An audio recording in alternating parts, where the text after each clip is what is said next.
আস্তাগফিরুল্লাহ আস্তাগফিরুল্লাহ লা হাওলা ওয়ালা কুওয়াতা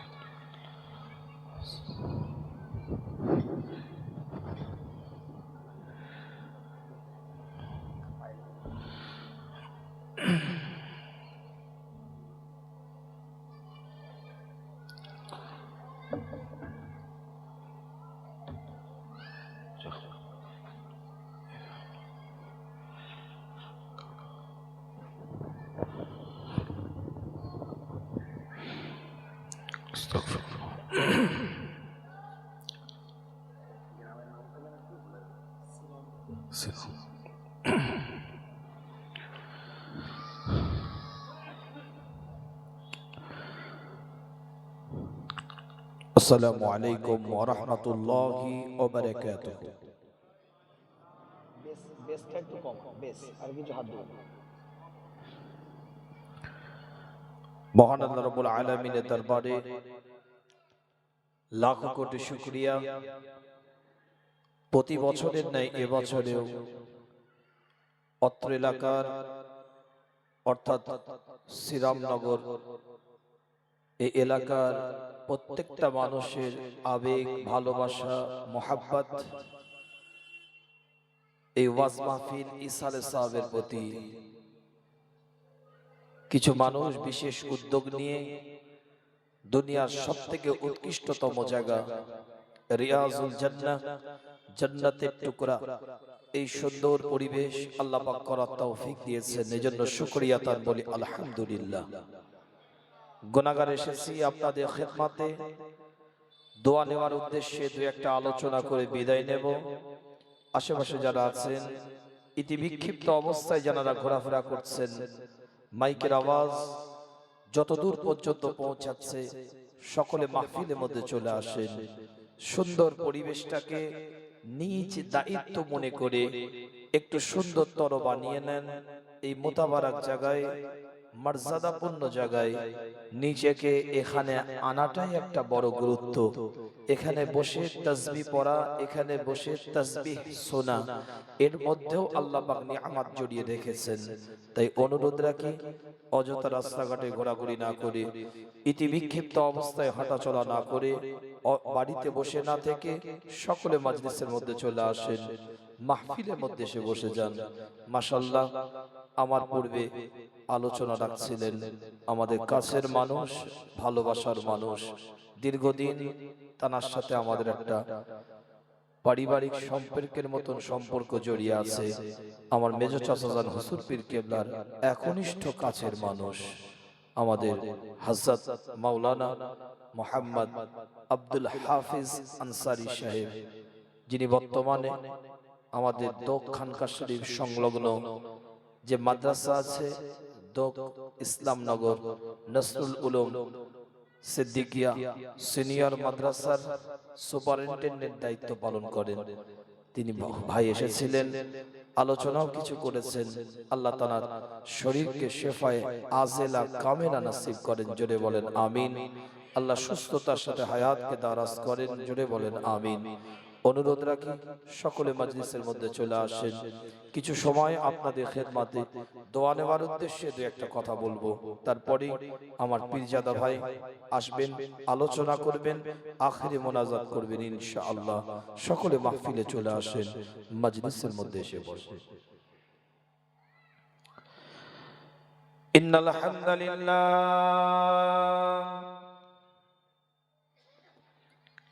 الحمد لله رب العالمين والعاقبة للمتقين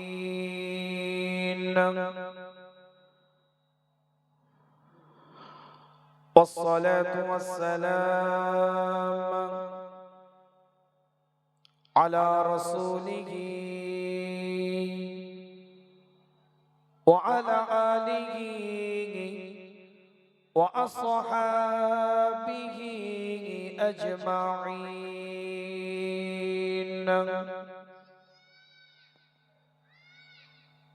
أما بعد فيا أيها الحاضرون رحمنا ورحمكم الله. وقال الله تعالى في شان حبيبه تكريما على رسوله تعظيما لرسوله إن الله وملائكته يصلون على النبي يا أيها الذين آمنوا صلوا عليه وسلموا تسليما اللهم صل على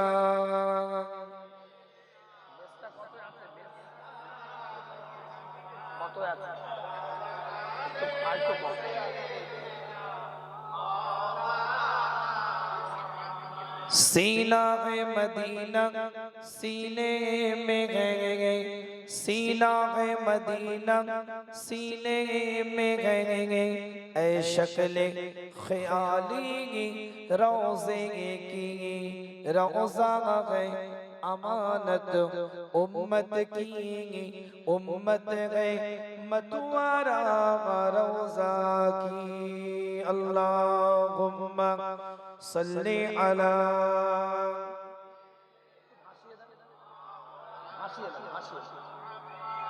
वला आली सय्यिदिना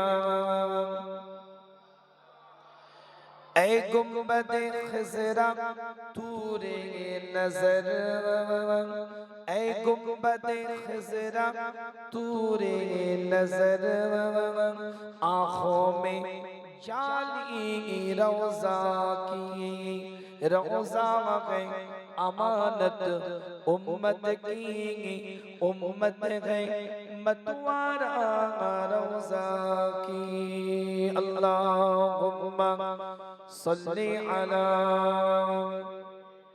माशाअल्लाह माशाअल्लाह वला आले सय्यिदिना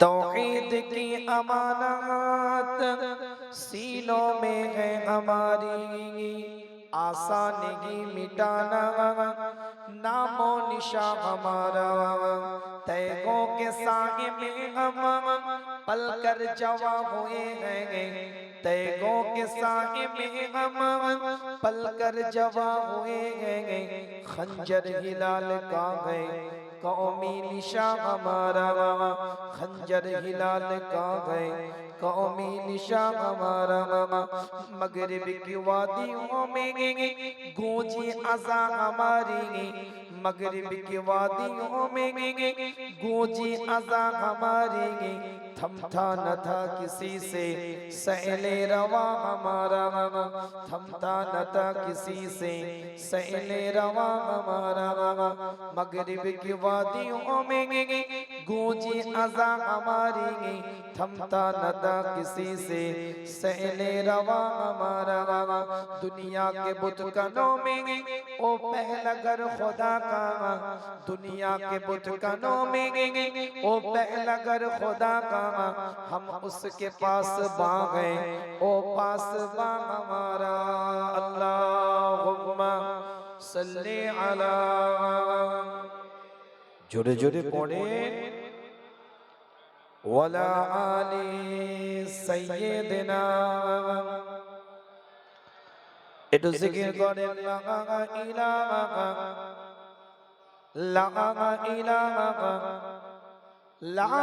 ইলাহা ইল্লাল্লাহ মুহাম্মাদুর রাসূলুল্লাহ আল্লাহ का जलवा बंदों को दिखला दिया कमली वाले ने अल्लाह का जलवा बंदों को दिखला दिया कमली वाले ने जो चाँद छुपी थी बदलों में चमका दिया कमली वाले ने मैं खाना गिरा बुद्ध खाना बना मैं खाना गिरा बुद्ध खाना बना बुद्ध खाना पलट कर काबा बना तुरबत से उठा कर मुर्दों को तुरबत से उठा कर मुर्दों को परवा दिया कमली वाले ने बोलो ला इलाहा ला इलाहा ला इलाहा इल्लल्लाह मुहम्मद रसूलुल्लाह अल्लाहुम्मा सल्ली अला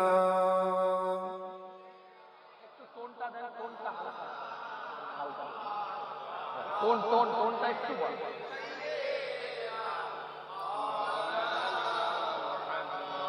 तेरी चौखट पे सजदे को तरपती है ज़बी मौला जो मिलता है तेरे दर से नहीं मिलता कहीं मौला तेरी चौखट पे सजदे को तरपती है ज़बी मौला जो मिलता है तेरे दर से नहीं मिलता कहीं मौला मेरे मौला कहाँ जाए लिए अपनी फुगा अब हम मेरे मौला कहाँ जाए लिए अपनी फुगा अब हम फलक भी है खफा गम से खफा गम से ज़मीन मौला फलक भी है खफा गम से खफा गम से ज़मीन मौला तेरी चौखट पे सजदे को तरपती है ज़मीन मौला जो मिलता है तेरे दर से नहीं मिलता कहीं मौला बकली में धके लगा गए वबाओं में जहाँ सारा बकली में धके लगा गए वबाओं में जहाँ सारा सखावत के जहानों का मिला गम को मकी मौला सखावत के जहानों का मिला गम को मकी मौला तेरी चौखट पे सजदे को तरपती है ज़बी मौला जो मिलता है तेरे दर से नहीं मिलता कहीं मौला बहुत ही जंग के या अरब हमारे दिल के बागों में बहुत ही जंग के या अरब हमारे दिल के बागों में हमारे दिल होंगे मुर्दे उन्हें पे कर हसीन मौला हमारे दिल होंगे मुर्दे उन्हें पे कर हसीन मौला तेरी चौखट पे सजदे को तरपती है ज़बी मौला जो मिलता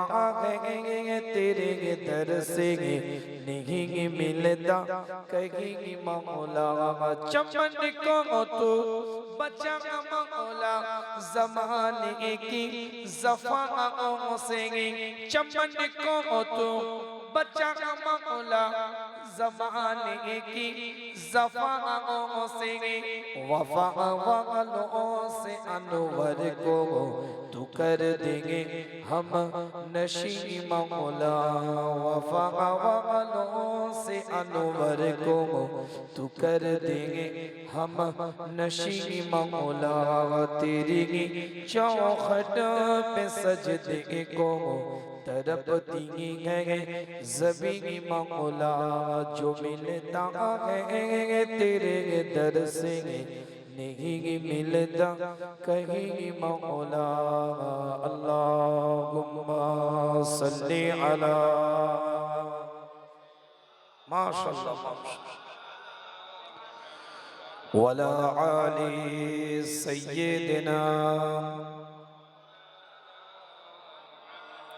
उपस्थित हाज़िर मजलिस ब्रदर इस्लाम আমার দিন দরদি নেককার পরেশগার ঈমানদার মুত্তাকি ভাইরা আল্লাহ কবুল করেছেন এই মোতাবারাকপূর্ণ জায়গায় আল্লাহ বসার তৌফিক দিয়েছেন এজন্য শুকরিয়া তার বলি আলহামদুলিল্লাহ। গুনাহগার এসেছি কিছু আলোচনা আপনাদের খিদমতে।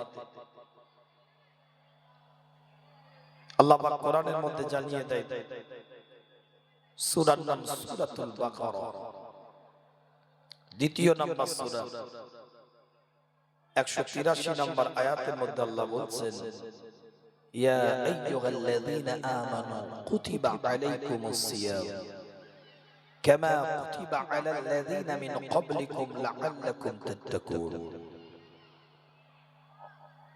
আল্লাহ পাক একটা মাস রোজা রাখাটাকে আপনার আমার জন্য বাধ্যতামূলক করে দিয়েছেন। সেই রমাদানের এক মাস রোজা রাখার পরে আনন্দের ঈদ খুশির ঈদ শাওয়াল মাসের 1 তারিখে চন্দ্র দেখার পরে ঈদুল ফিতরের নামাজ আদায় করে আজ দলবদ্ধভাবে একতাবদ্ধভাবে এই মোতাবারক জায়গায় শাওয়াল মাসে আল্লাহ বসার তৌফিক দিয়েছেন এজন্য শুকরিয়া তার বলি আলহামদুলিল্লাহ। ঈদুল ফিতর এই ঈদুল ফিতরকে কেন ঈদুল ফিতর বলা হয়? ঈদ মানে আনন্দ আমরা সকলে জানি। এই ঈদকে ঈদুল ফিতর কেন বলা হয় আর কুরবানির ঈদকে ঈদুল আযহা কেন বলা হয়? সংক্ষেপ আপনাদের খিদমতে কিছু আলোচনা যেগুলো না করলে নয় একটু আপনাদেরকে টাচ দেব। আল্লাহ পাক আমার মুখ থেকে যদি বলিয়ে নেন ইনশাআল্লাহ। নবী করিম সাল্লাল্লাহু আলাইহি ওয়াসাল্লাম এই ঈদটাকে ঈদুল ফিতর এজন্যই বলা হয়েছে وقال رسول الله صلى الله عليه وسلم لكل قوم عيدا وهذا عيدنا। আল্লাহ রাসূল বলছেন অন্যান্য কওমের কাছে ঈদ একদিন ওয়াহাযা ঈদুনা আমাদের কাছে ঈদ হচ্ছে দুদিন। জোরে বলুন। তার মানে একটা হচ্ছে ঈদুল ফিতর আর একটা হচ্ছে ঈদুল আযহা। এই শাওয়াল মাসের চন্দ্রটা দেখে এই যে ঈদটা মানালাম এই ঈদটাকে ঈদুল ফিতর কেন বলা হয় আমরা সবাই জানি, কিন্তু প্রশ্নের উত্তরটা একটু এলোমেলো হয়ে যাচ্ছে বলে দিতে পারছেন না। ফোন করে জিজ্ঞেস করেন না হুজুর ফিতরা কত? কি বলেন ফিতরা? কেন এখন ফুরফুরা আমি হুজুর ফিতরা বলে দিলাম 75 টাকা। আপনার এলাকায় যে ওই অর্থেরই ফিতরা হবে এর কোনো নিশ্চয়তা কিন্তু নাই। কথাটা বোঝাতে পারছি? মাসলা এলোমেলো করে ফেললে হবে না।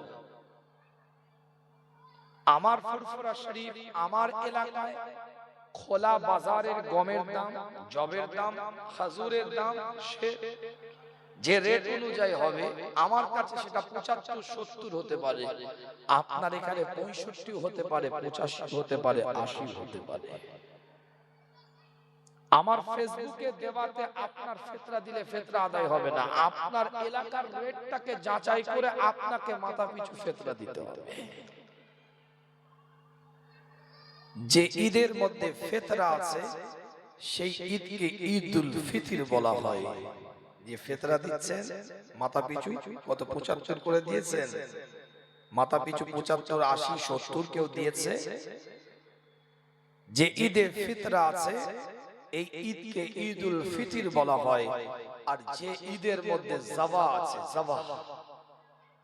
জবাই করেন না কুরবানি, যে ঈদের মধ্যে যাওয়া আছে সেই ঈদকে ঈদুল আযহা বলা হয়। জোরে বলেন না সুবহানাল্লাহ।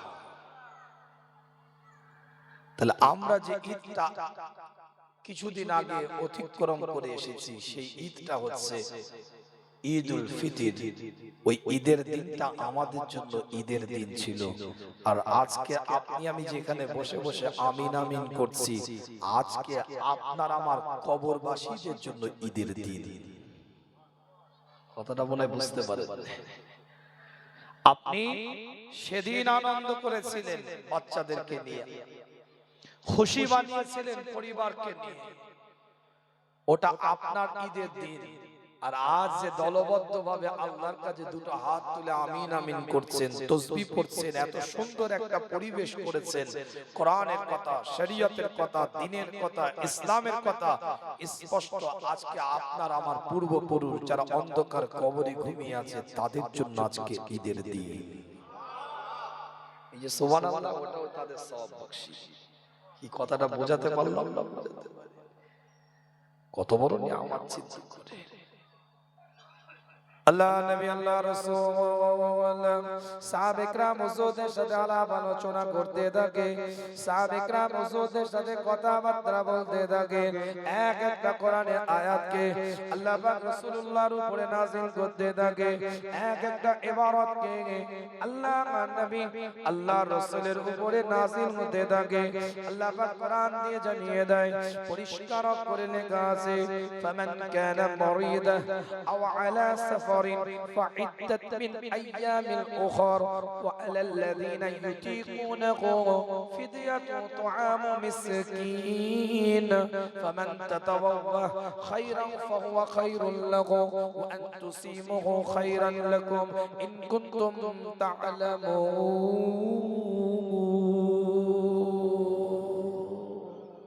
أرجو আল্লাহ পাক কোরআনের মধ্যে পরিষ্কার করে জানিয়ে দেয়, আল্লাহর নবী মুহাম্মদুর রাসূলুল্লাহ সাল্লাল্লাহু আলাইহি ওয়াসাল্লাম এলান করছেন, আল্লাহ পাকের কোন বান্দা যদি এই রমাদানুল মুবারকের মধ্যে যদি কেউ অসুস্থ হয়ে পড়ে কিংবা আপনার সফরের মধ্যে চলে যায়, কোন জায়গায় সফর করে কিংবা অসুস্থ হয়ে পড়ে, শরীয়তের বিধান আছে সেই ওই সময় রোজা নাও রাখতে পারে, অন্য সময় ওই রোজাটাকে তাকে আদায় করে দিতে হবে। অসুস্থ বিমার সে রোজা রাখতে পারবে না, শরীয়তের বিধান হচ্ছে অন্য সময় তাকে রোজাটা আদায় করতে হবে। অসুস্থ বলে মনে করবেন না যে আমি রোজার মাসটাকে কাটিয়ে দিলাম বাস ফিনিশ, আর কোনো টেনশন নেই। সুস্থ মানুষের জন্য এক মাস রোজা রাখা ফরজ। আমি তাই মজা করে অনেক সময় বলি, সুস্থ মানুষের জন্য এক মাস রোজা রাখা ফরজ, আর অসুস্থতার জন্য 11 মাস রোজা রাখা ফরজ থাকে। মানে 4টে যদি চলে যায়, 6টা যদি চলে যায়, 8টা যদি মিস হয়ে যায়, 5 দিন রোজা রাখা কি? জোরে বলে, 5 দিন রোজা রাখা কি? ঈদের দিন আর কুরবানির দিন, কুরবানির পরে 3 দিন, এই 5 দিন রোজা রাখা হারাম। যদি কারো 10টা রোজা অসুস্থতার কারণে সিয়াম যদি আদায় না করতে পারে রমাদানের মধ্যে, শরীয়তের বিধান হচ্ছে 11 মাসের মধ্যে এই 5 দিন ছাড়া যে কোনো দিনে তাকে আদায় করতে হবে। যখনই সে সুস্থ হবে তখনই তার উপর ফরজ হয়ে যাবে, এবার আদায় করতে হবে। এখানে একটা মজার কথা বলি আপনাদেরকে বোঝাবার জন্য, এগুলো মাসলাগুলো সূক্ষ্ম জিনিস, একটু বুঝতে হবে। আপনি আমি যে মাসটার মধ্যে বসে আছি এই মাসটা হচ্ছে শাওয়াল মাস, তাই তো নাকি? আল্লাহ নবী আল্লাহ রাসূল বলছে, আন আবি أيوب أنصاري رضي الله تعالى عنه أن رسول الله صلى الله عليه وسلم قال من صام رمضان ثم أتبعه ستة من سوال كان كصيام الدهر আল্লাহ নবী মুহাম্মদুর রাসূলুল্লাহ সাল্লাল্লাহু আলাইহি ওয়াসাল্লাম জানিয়ে দেয় কোন ব্যক্তি যদি রমাদানের রোজা রাখার পরে সিয়াম আদায় করার পরে রমাদান মাসের পরে শাওয়াল মাসে যদি 6টা রোজা যদি আদায় করে 6টা সিয়াম যদি রাখতে পারে আল্লাহ নবী মুহাম্মদুর রাসূলুল্লাহ সাল্লাল্লাহু আলাইহি ওয়াসাল্লাম জানিয়ে দেয় কাসিয়ামিদ দাহার এক মাস এই 6 দিন রোজা রাখার কারণে এক মাস সিয়াম আদায় করার পরে রমাদানের রোজার পরে 6 দিন রোজা রাখার জন্য আমার আল্লাহ এক বছরের রোজা রাখার সমতুল্য সওয়াব দান করে দেয়। এই শাওয়াল মাস যে মাসে বসে আছে এখন কারো যদি ধরে 8টা রোজা নষ্ট হয়েছে মানে রমাদানে রাখতে পারে না, শরীয়তের বিধান যেদিনে সুস্থ হবে সেদিন থেকে তার উপরে ফরজ হয়ে যাবে। এখন 8টা রোজা তার মিস হয়েছে, 22টা রাখতে পেরেছে। এখন শাওয়াল মাসের 24 তারিখে সে সুস্থ হয়েছে, শাওয়াল মাসে 23 তারিখে সুস্থ হয়েছে কি 22 তারিখে সুস্থ হয়েছে, মানে 22 তারিখ থেকে রোজা রাখতে পারবে। শরীয়তের বিধান হচ্ছে কি বলেন তো, এই 6টা রোজা আগে রাখবে না তার ফরজটা আদায় করবে না। মাসলাটা বোঝাবার জন্য এই কথাটা বুঝে না মানুষ, সবাই এই কথাই বলবে যে ফরজের গুরুত্ব আগে বেশি, নফলটা আগে কেন করবে, ফরজটা আগে করবে। 22 তারিখে যদি সে সুস্থ হয় 8টা রোজা রেখে দিবে না। রাসূলুল্লাহ বলছেন এই 8 দিন রোজা আপনি বছরে যে কোনো সময় রাখতে পারেন, উন্মুক্ত আছে। কথাটা বুঝতে পারছেন? 8টা রোজা যে আপনার কাজা হয়েছে রমাদানের মধ্যে, আপনি বছরে যে কোনো সময় 8টা রোজা আদায় করতে পারবেন। ওখানে তো 5 দিন বাদ দিয়ে যে কোনো দিন আদায় করতে পারবেন, কিন্তু এই 6টার ফজিলত আপনি কি অন্য মাসে পাবেন?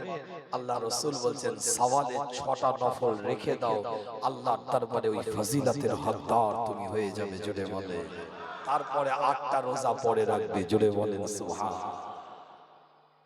বোঝা যাচ্ছে তো যে পরিস্থিতি যে সময় সেই সমস্ত আলোচনা করতে হবে। গরমকালে শীতকালের ওয়াজ করলে কিন্তু অসুবিধা আছে।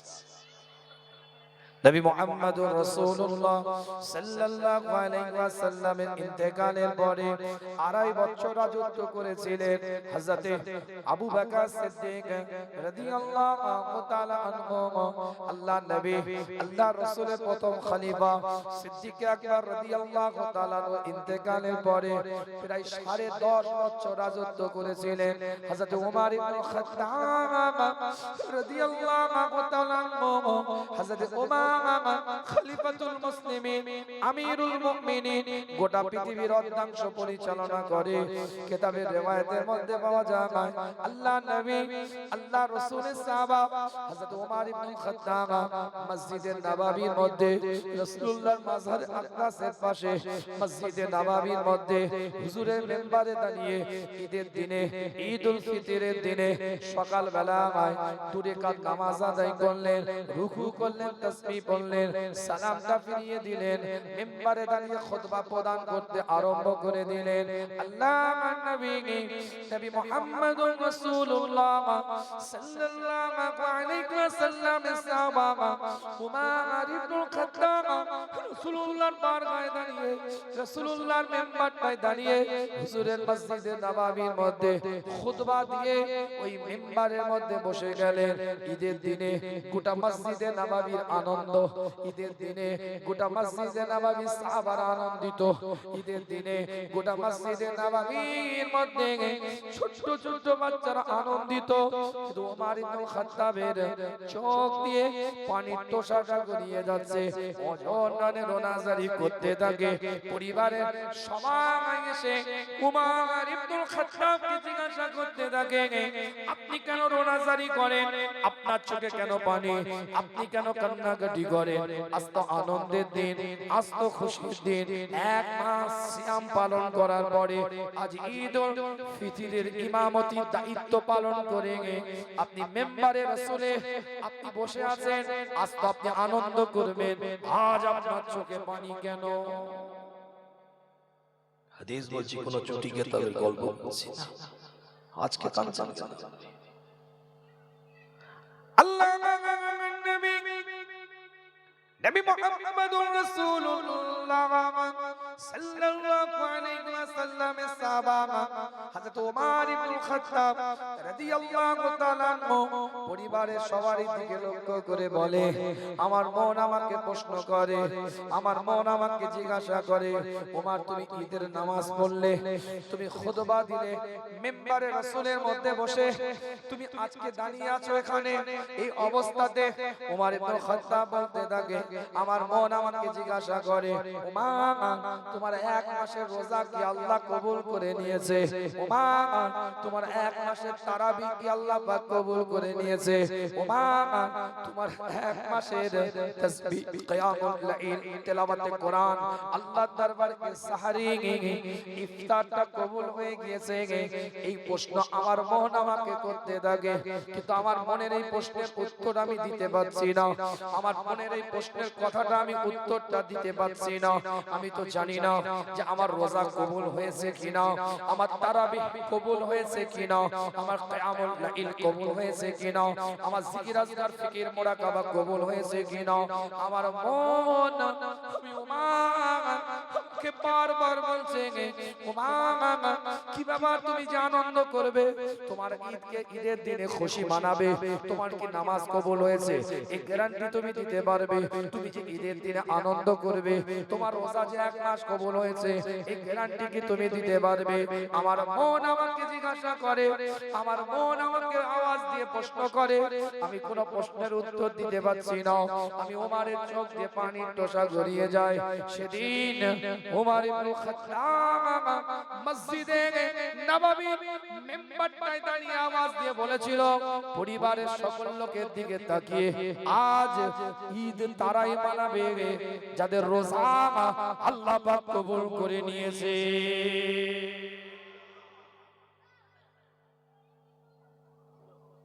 ঠিক আছে, ভোল্টেজটা আজকে ঈদ তারা মানাবে।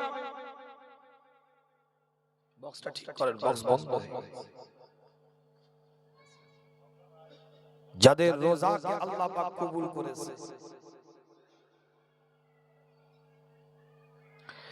যাদের তারাবিকে আল্লাহ পাক কবুল করেছে, যাদের কিয়ামুল লাইলকে আল্লাহ পাক কবুল করেছে, যাদের সাহরি, যাদের ইফতারকে আল্লাহ পাক কবুল করেছে। বসে গেল নাকি?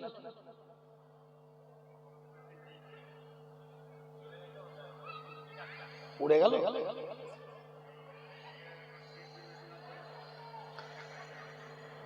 যাই হোক, আল্লাহ পাক সকলকে কবুল করেন, সকলে বলেন আমিন।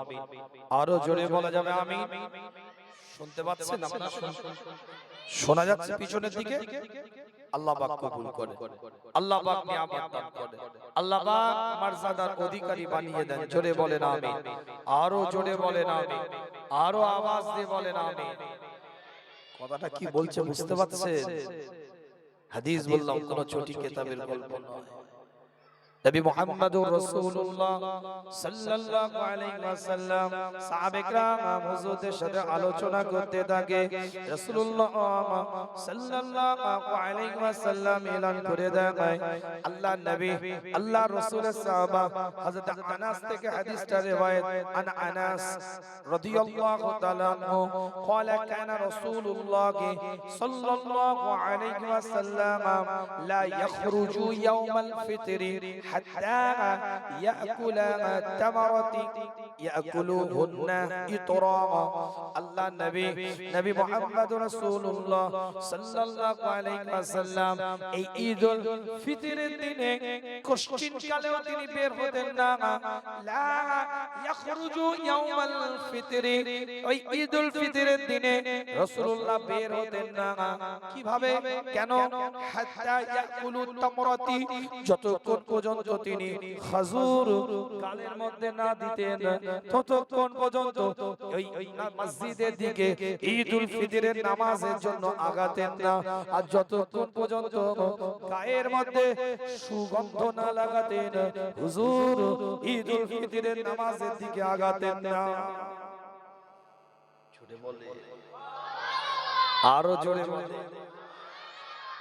বাংলা একটা প্রবাদ আছে, খেয়ে ঈদ না খেয়ে বকরা ঈদ। আছে না? না, এই হাদিসের এটাই ভাষা, কিন্তু এটা সহজ ভাবে আমরা মানুষকে বোঝাই। খেয়ে ঈদ না খেয়ে বকরা ঈদ, তার মানে রাসূলুল্লাহ গালের মধ্যে কিছু খাবার না দিয়ে ঈদুল ফিতরে যেতেন না। খাবারটা কি? খাজুর। এই খাজুর গালে দিতেন, হুজুর যেতেন, গায়ে সুগন্ধ লাগাতেন, আনন্দ করে যেতেন। কথা হচ্ছে। আর কুরবানির মাসলা হচ্ছে, যে পশুটা আপনি কুরবানি দিচ্ছেন আল্লাহর রাহে, যে পশুটাকে আপনি জবাহ করছেন, ওই কুরবানির পশুটাকে জবাহ করার পরে ওর গোশতের অংশটা দিয়ে ওই দিনে খাওয়াটা শুরু করাটা সুন্নতে রাসূল। জোরে বলেন। কিন্তু আমাদের যা অবস্থা, এই কুরবানির দিনে ওই গরুর গোশত ছাড়িয়ে মোটামুটি ঘরে আসতে আসতে 1.5টা ভাগ হয়ে, মোটামুটি গ্যাস্ট্রিক আলসার হয়ে, মাথা ঘুরে, প্রেসার হাই হয়ে লোডকেট পড়ে যাবে, সুন্নত আদায় করতে গিয়ে ফরজ চলে যাবে। কতটা কিছু বুঝতে। তৎকালীন যুগে ঈদুল আযহার নামাজ হতো, কুরবানি নামাজ আদায় করে কুরবানির দিনে খুতবা দিয়ে একদম সঙ্গে সঙ্গে জবাহ হতো, মানুষ রেডি, ওই কিছু অংশ তাড়াতাড়ি বাড়িতে পাঠিয়ে দেওয়া হতো, ওইটা রান্না করে সেটা থেকে খাদ্যটা ভক্ষণ করতে। আর আমাদের তার ভাগ হচ্ছে, ভাগ হতে হতে কিয়ামত হয়ে যাবে। কি কথা ঠিক ঠিক। আর ভাগে কুরবানি দিলে মাথা খারাপ। ভাগে কুরবানি দেয় না, 7টা অংশ, 3টে অংশ, 4টে অংশ, ও আবার আরো মাথা খারাপ।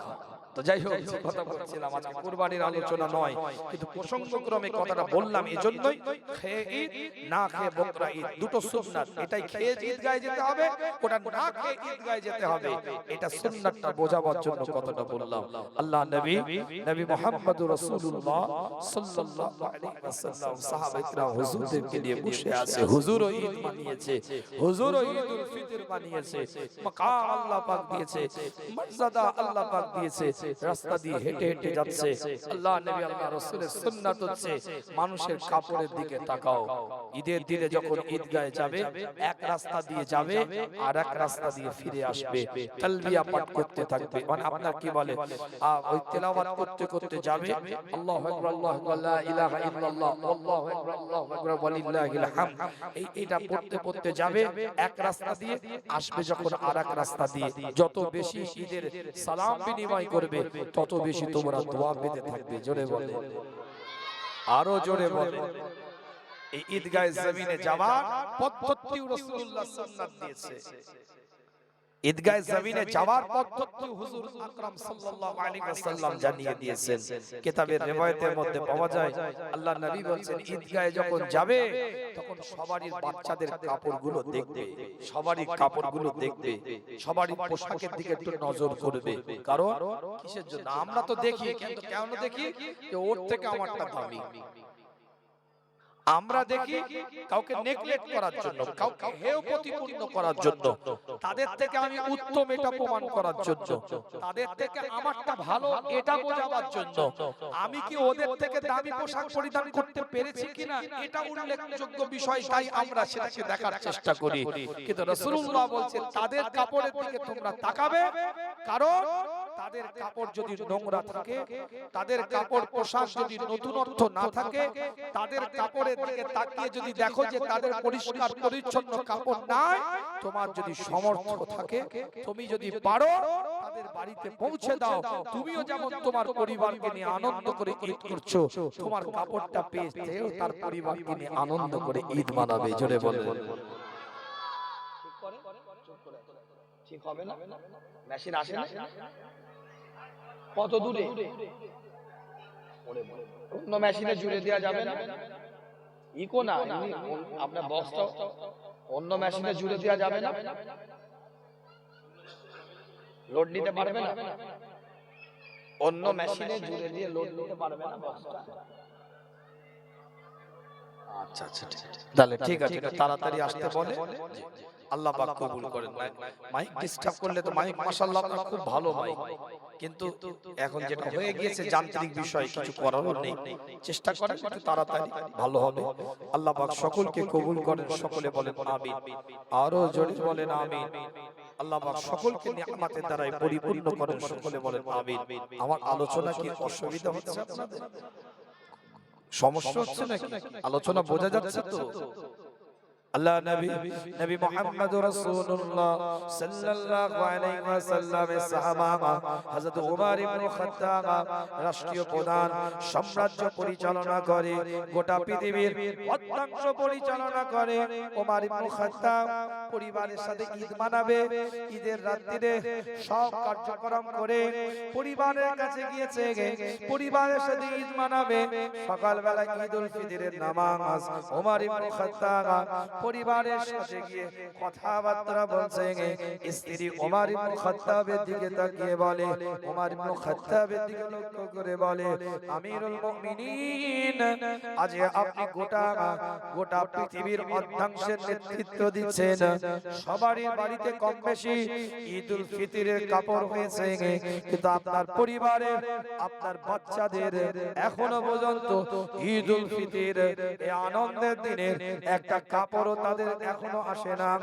তারা নিজেদের সাথে আলোচনা করছিল, আমাকে বলতে বলেছে যে আব্বাকে একটু বলবেন আমাদের যদি খুশির দিনে, ঈদের দিনে একটা কাপড় যদি আমাদেরকে কিনে দেয়। রাষ্ট্রপ্রধান, সাম্রাজ্য পরিচালনা করে, একটা ঈদের কাপড় বাচ্চাদের হয় না।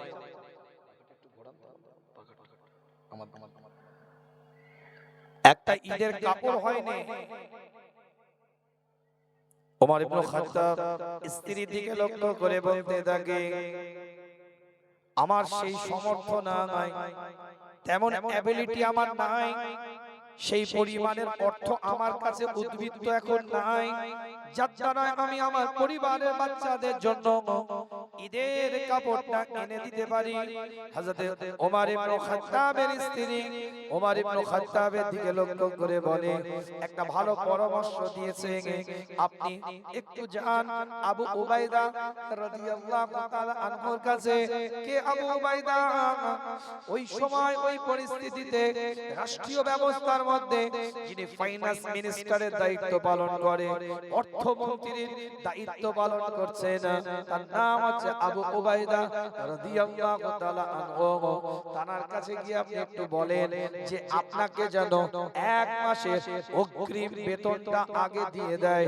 এক মাসের অগ্রিম বেতনটা নিয়ে আপনি আজকে বাজার থেকে বাচ্চাদের জন্য তাদের আনন্দের ঈদের কাপড়টা খরিদ করে আনতে পারবেন। ওমর ইবনে খাত্তাব স্ত্রীর প্রস্তাবে খুশি হয়ে যায়, ভালো তুমি একটা প্রস্তাব দিয়েছো। আবু উবাইদা রাদিয়াল্লাহু তাআলা আনহুর বাড়ির সামনে দাঁড়িয়ে যায়। আবু উবাইদা রাদিয়াল্লাহু তাআলা আনহুর দিকে লক্ষ্য করে বলতে থাকে, আপনার কাছে এসেছি আমি। কে আপনি? বলে, আমি ওমর। লাফ মেরে উঠেছে। ওমর ইবনে খাত্তাব রাষ্ট্রনায়ক, রাষ্ট্রপ্রধান, সাম্রাজ্য পরিচালনা করে, গোটা পৃথিবীর অর্ধাংশ পরিচালনা করতে থাকে। আবু উবাইদা দরজাটা খুলে বলতে থাকে, আপনি আমাদের আমিরুল মুমিনিন, আপনি কেন আমার ঘরের মধ্যে? আপনি তো আমাকে ডাকতে পারতেন। বলে রাষ্ট্রীয় কোনো যদি যোগাযোগের ব্যবস্থা, রাষ্ট্রীয় কোনো যদি কিছু কার্যকলাপ থাকতো, সেখানে আপনাকে আমি ডেকে নিতাম আমার বাড়িতে কথাবার্তা বলার জন্য। আজকে কোনো রাষ্ট্রীয় ব্যবস্থাপনার জন্য কথাবার্তা বলার জন্য আসি নাই, আজকে ব্যক্তিগত কিছু নেওয়ার জন্য আপনার কাছে এসেছি। তাই আপনার কাছে আমি ওমর নিজে আপনার দরজার সামনে নিজের প্রয়োজন মেটাবার জন্য দাঁড়িয়ে আছি। দাদাগিরি নয়, রাষ্ট্রীয় কোন ব্যবস্থাপনার ব্যাপার থাকলে আপনাকে আমাকে ডেকে নিতাম, কিন্তু আজ আমি ওমর এসেছি, আমার নিজের প্রয়োজন আছে আপনার সাথে। আবু উবাইদা দাঁড়িয়ে আছে, ওমর ইবনে খাত্তাব রাদিয়াল্লাহু তাআলা আনহু আবু উবাইদার দিকে লক্ষ্য করে বলতে থাকে, আপনি আমাদের এই কোষাগারের দায়িত্ব নিয়ে আছেন এই সাম্রাজ্যের। আমি যে সাম্রাজ্য পরিচালনা করি, যে সাম্রাজ্যের আমি খলিফা, আপনাকে দায়িত্ব দেওয়া হয়েছে, আপনি অর্থমন্ত্রীর দায়িত্ব পালন করছেন। আবু উবাইদা রাদিয়াল্লাহু তাআলা আনহুর দিকে লক্ষ্য করে ওমর ইবনে খাত্তাব বলতে থাকে, আপনার কাছে আমি একটু অনুরোধ করি, আপনার কাছে আমি একটু অনুরোধ রাখি, আমাকে অগ্রিম 1 মাসের বেতন আজকে যদি আপনি দিতেন, আমার পরিবারের জন্য আমি বাচ্চাদের জন্য একটু কাপড়টা খরিদ করে নিয়ে যেতে পারতাম। হযরত আবু উবাইদা রাদিয়াল্লাহু তাআলা চোখ দিয়ে পানি টোশা গড়িয়ে যায়, ওজন রোনাজারি করতে থাকে, চোখ দিয়ে পানির টোশাটা গড়িয়ে যাচ্ছে। আপনি খলিফাতুল মুসলিমিন, আপনি আমিরুল মুমিনিন, আপনি গোটা পৃথিবীর অর্ধাংশ পরিচালনা করেন, আপনি সেই রাষ্ট্রনায়ক, আপনি সেই রাষ্ট্রপ্রধান, আজ আপনি কথা আমাকে বলছেন, আজ আপনি কথা আমাকে শোনাচ্ছেন। হযরত আবু উবাইদার দিকে তাকিয়ে আছে, কি প্রশ্নের উত্তরটা দেয়। আবু উবাইদা কি বলে?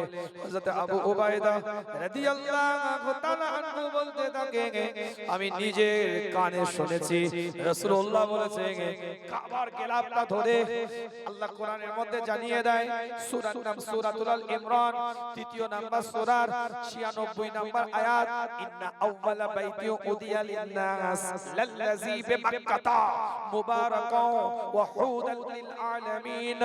আল্লাহ কোরআন দিয়ে এলান করে দেয়, পৃথিবীর প্রথম কাবা বাইতুল্লাহ, যেটা মানুষের জন্য বরাদ্দ করা হয়েছে, লাল্লাযী বিমাক্কাতা, যেটা মক্কার মধ্যে অবস্থিত, যেটা মক্কার মধ্যে অবস্থিত, যেটা বালাদুল আমিনের মধ্যে অবস্থিত। ওখানে যারা যাবে তা মুবারক হয়ে যাবে, ওখানে যারা যাবে তাদেরকে আল্লাহ পাক হেদায়েত নসিব করে দিবে। ওটা হেদায়েতের কারখানা হিসাবে আল্লাহ পাক কবুল করে নিয়েছে। রাসূলুল্লাহ সাল্লাল্লাহু আলাইহি ওয়াসাল্লামের সাহাবা বলেন, আমি নিজের কানে শুনেছি আল্লাহর নবী কাবার গিলাফটা ধরে আল্লাহর কাছে বলেছে, হে রব্বে আল্লাহ, তুমি ওমরের ঈমানটা দাও, ওমরকে ঈমানদার বানিয়ে দাও। আল্লাহর রাসূল আল্লাহর হাবিব কাবার গিলাফটা ধরে আল্লাহর নবী আল্লাহর রাসূল আওয়াজ দিয়ে বলেছে, আওয়াজ দিয়ে চিৎকার দিয়ে বলেছে যে আল্লাহ, তুমি ওমরের ঈমানটা দাও, ওমরকে ঈমানদার বানিয়ে দাও, ওমরকে ঈমান দিয়ে দাও। আল্লাহর নবী আল্লাহর রাসূল এইভাবে দোয়াটা চেয়ে নিয়েছে। শুধু তাই নয়, রাসূলুল্লাহ সাল্লাল্লাহু আলাইহি ওয়াসাল্লামের মুখে শুনেছি 950 বছর ধরে জিবরাইল সালাতুস সালাম যদি উমরের শানটাকে বর্ণনা করতে থাকে, 950 বছর ধরে যদি জিবরাইল সালাতুস সালাম উমরের শানকে বর্ণনা করতে থাকে, তারপরেও উমরের শান বর্ণনা করে জিবরাইল শেষ করতে পারবে না। শুধু তাই নয়, আমি নিজের কানে শুনেছি রাসূলুল্লাহ বলেছে, আমার পরে যদি কেউ নবী হতো উমর হতো। শুধু তাই নয়, আমি নিজের কানে শুনেছি যে রাস্তা দিয়ে উমর যাবে, ওই রাস্তায় যদি শয়তান চলে আসে শয়তান নিজের রাস্তা পরিবর্তন করতে বাধ্য থাকবে। কেন উমারের রাস্তায় শয়তানের যাওয়ার মাজাল নাই। আমি উমারের কথা, উমারের শানের কথা, আপনার কথা আমি নিজে কানে শুনেছি, কিন্তু আমার এখানে স্ট্রিক্ট প্রিন্সিপালের বিষয় আছে। আমি যে আপনাকে অগ্রিম বেতনটা দেব, এর জন্য শর্ত একটা হয় যে আপনাকে লিখে দিতে হবে যে আপনি 1 মাস বাঁচবেন, তারপরে আমি আপনাকে অগ্রিম 1 মাসের বেতন দিতে পারবো। কোথায় গেল আনতে বলে, কষ্ট হচ্ছে। অন্য কোনো জায়গায় হলে আমি মাইক বন্ধ করে বসে থাকতাম, মেশিন আসবে তারপরে ওয়াজ হবে। কত মানে টোটালটা মাইক চেপে গেছে, যেমন আওয়াজ হচ্ছিল সেই আওয়াজটা আপনারা সেটা বুঝতেই পারছেন।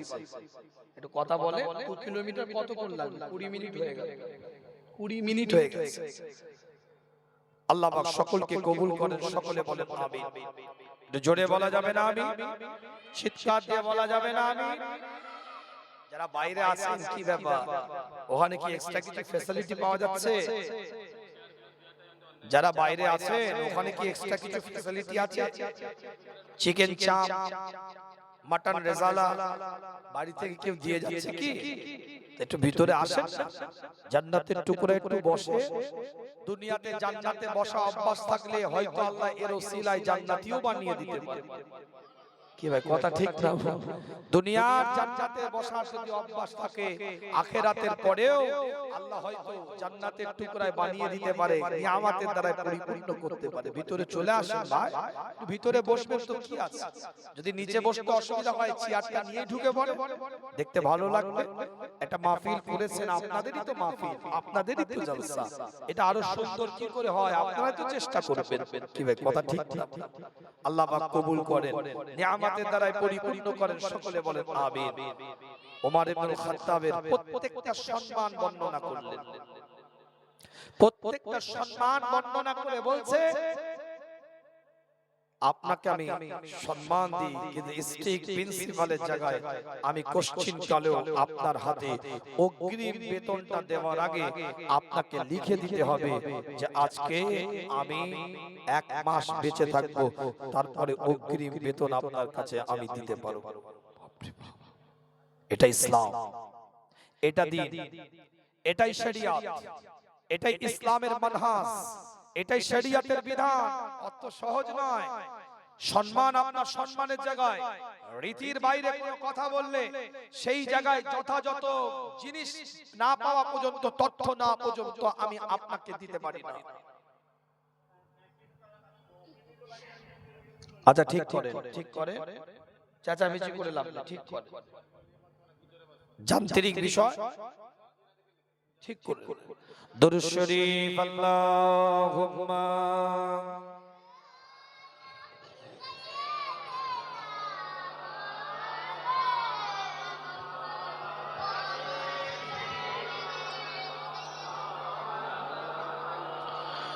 একটু জিকির করেন লা ইলাহা ইল্লাল্লাহ, লা ইলাহা।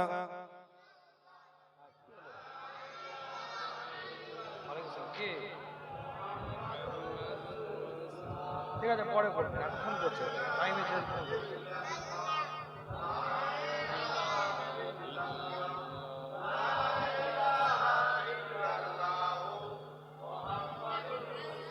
আল্লাহ আল্লাহ আল্লাহ আল্লাহ আল্লাহ আল্লাহ আল্লাহ আল্লাহ আল্লাহ আল্লাহ আল্লাহ আল্লাহ আল্লাহ আল্লাহ আল্লাহ আল্লাহ।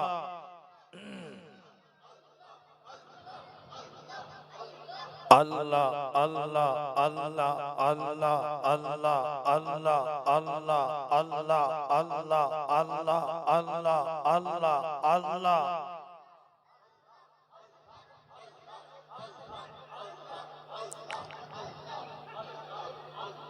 আল্লাহ আল্লাহ আল্লাহ আল্লাহ আল্লাহ আল্লাহ আল্লাহ আল্লাহ আল্লাহ।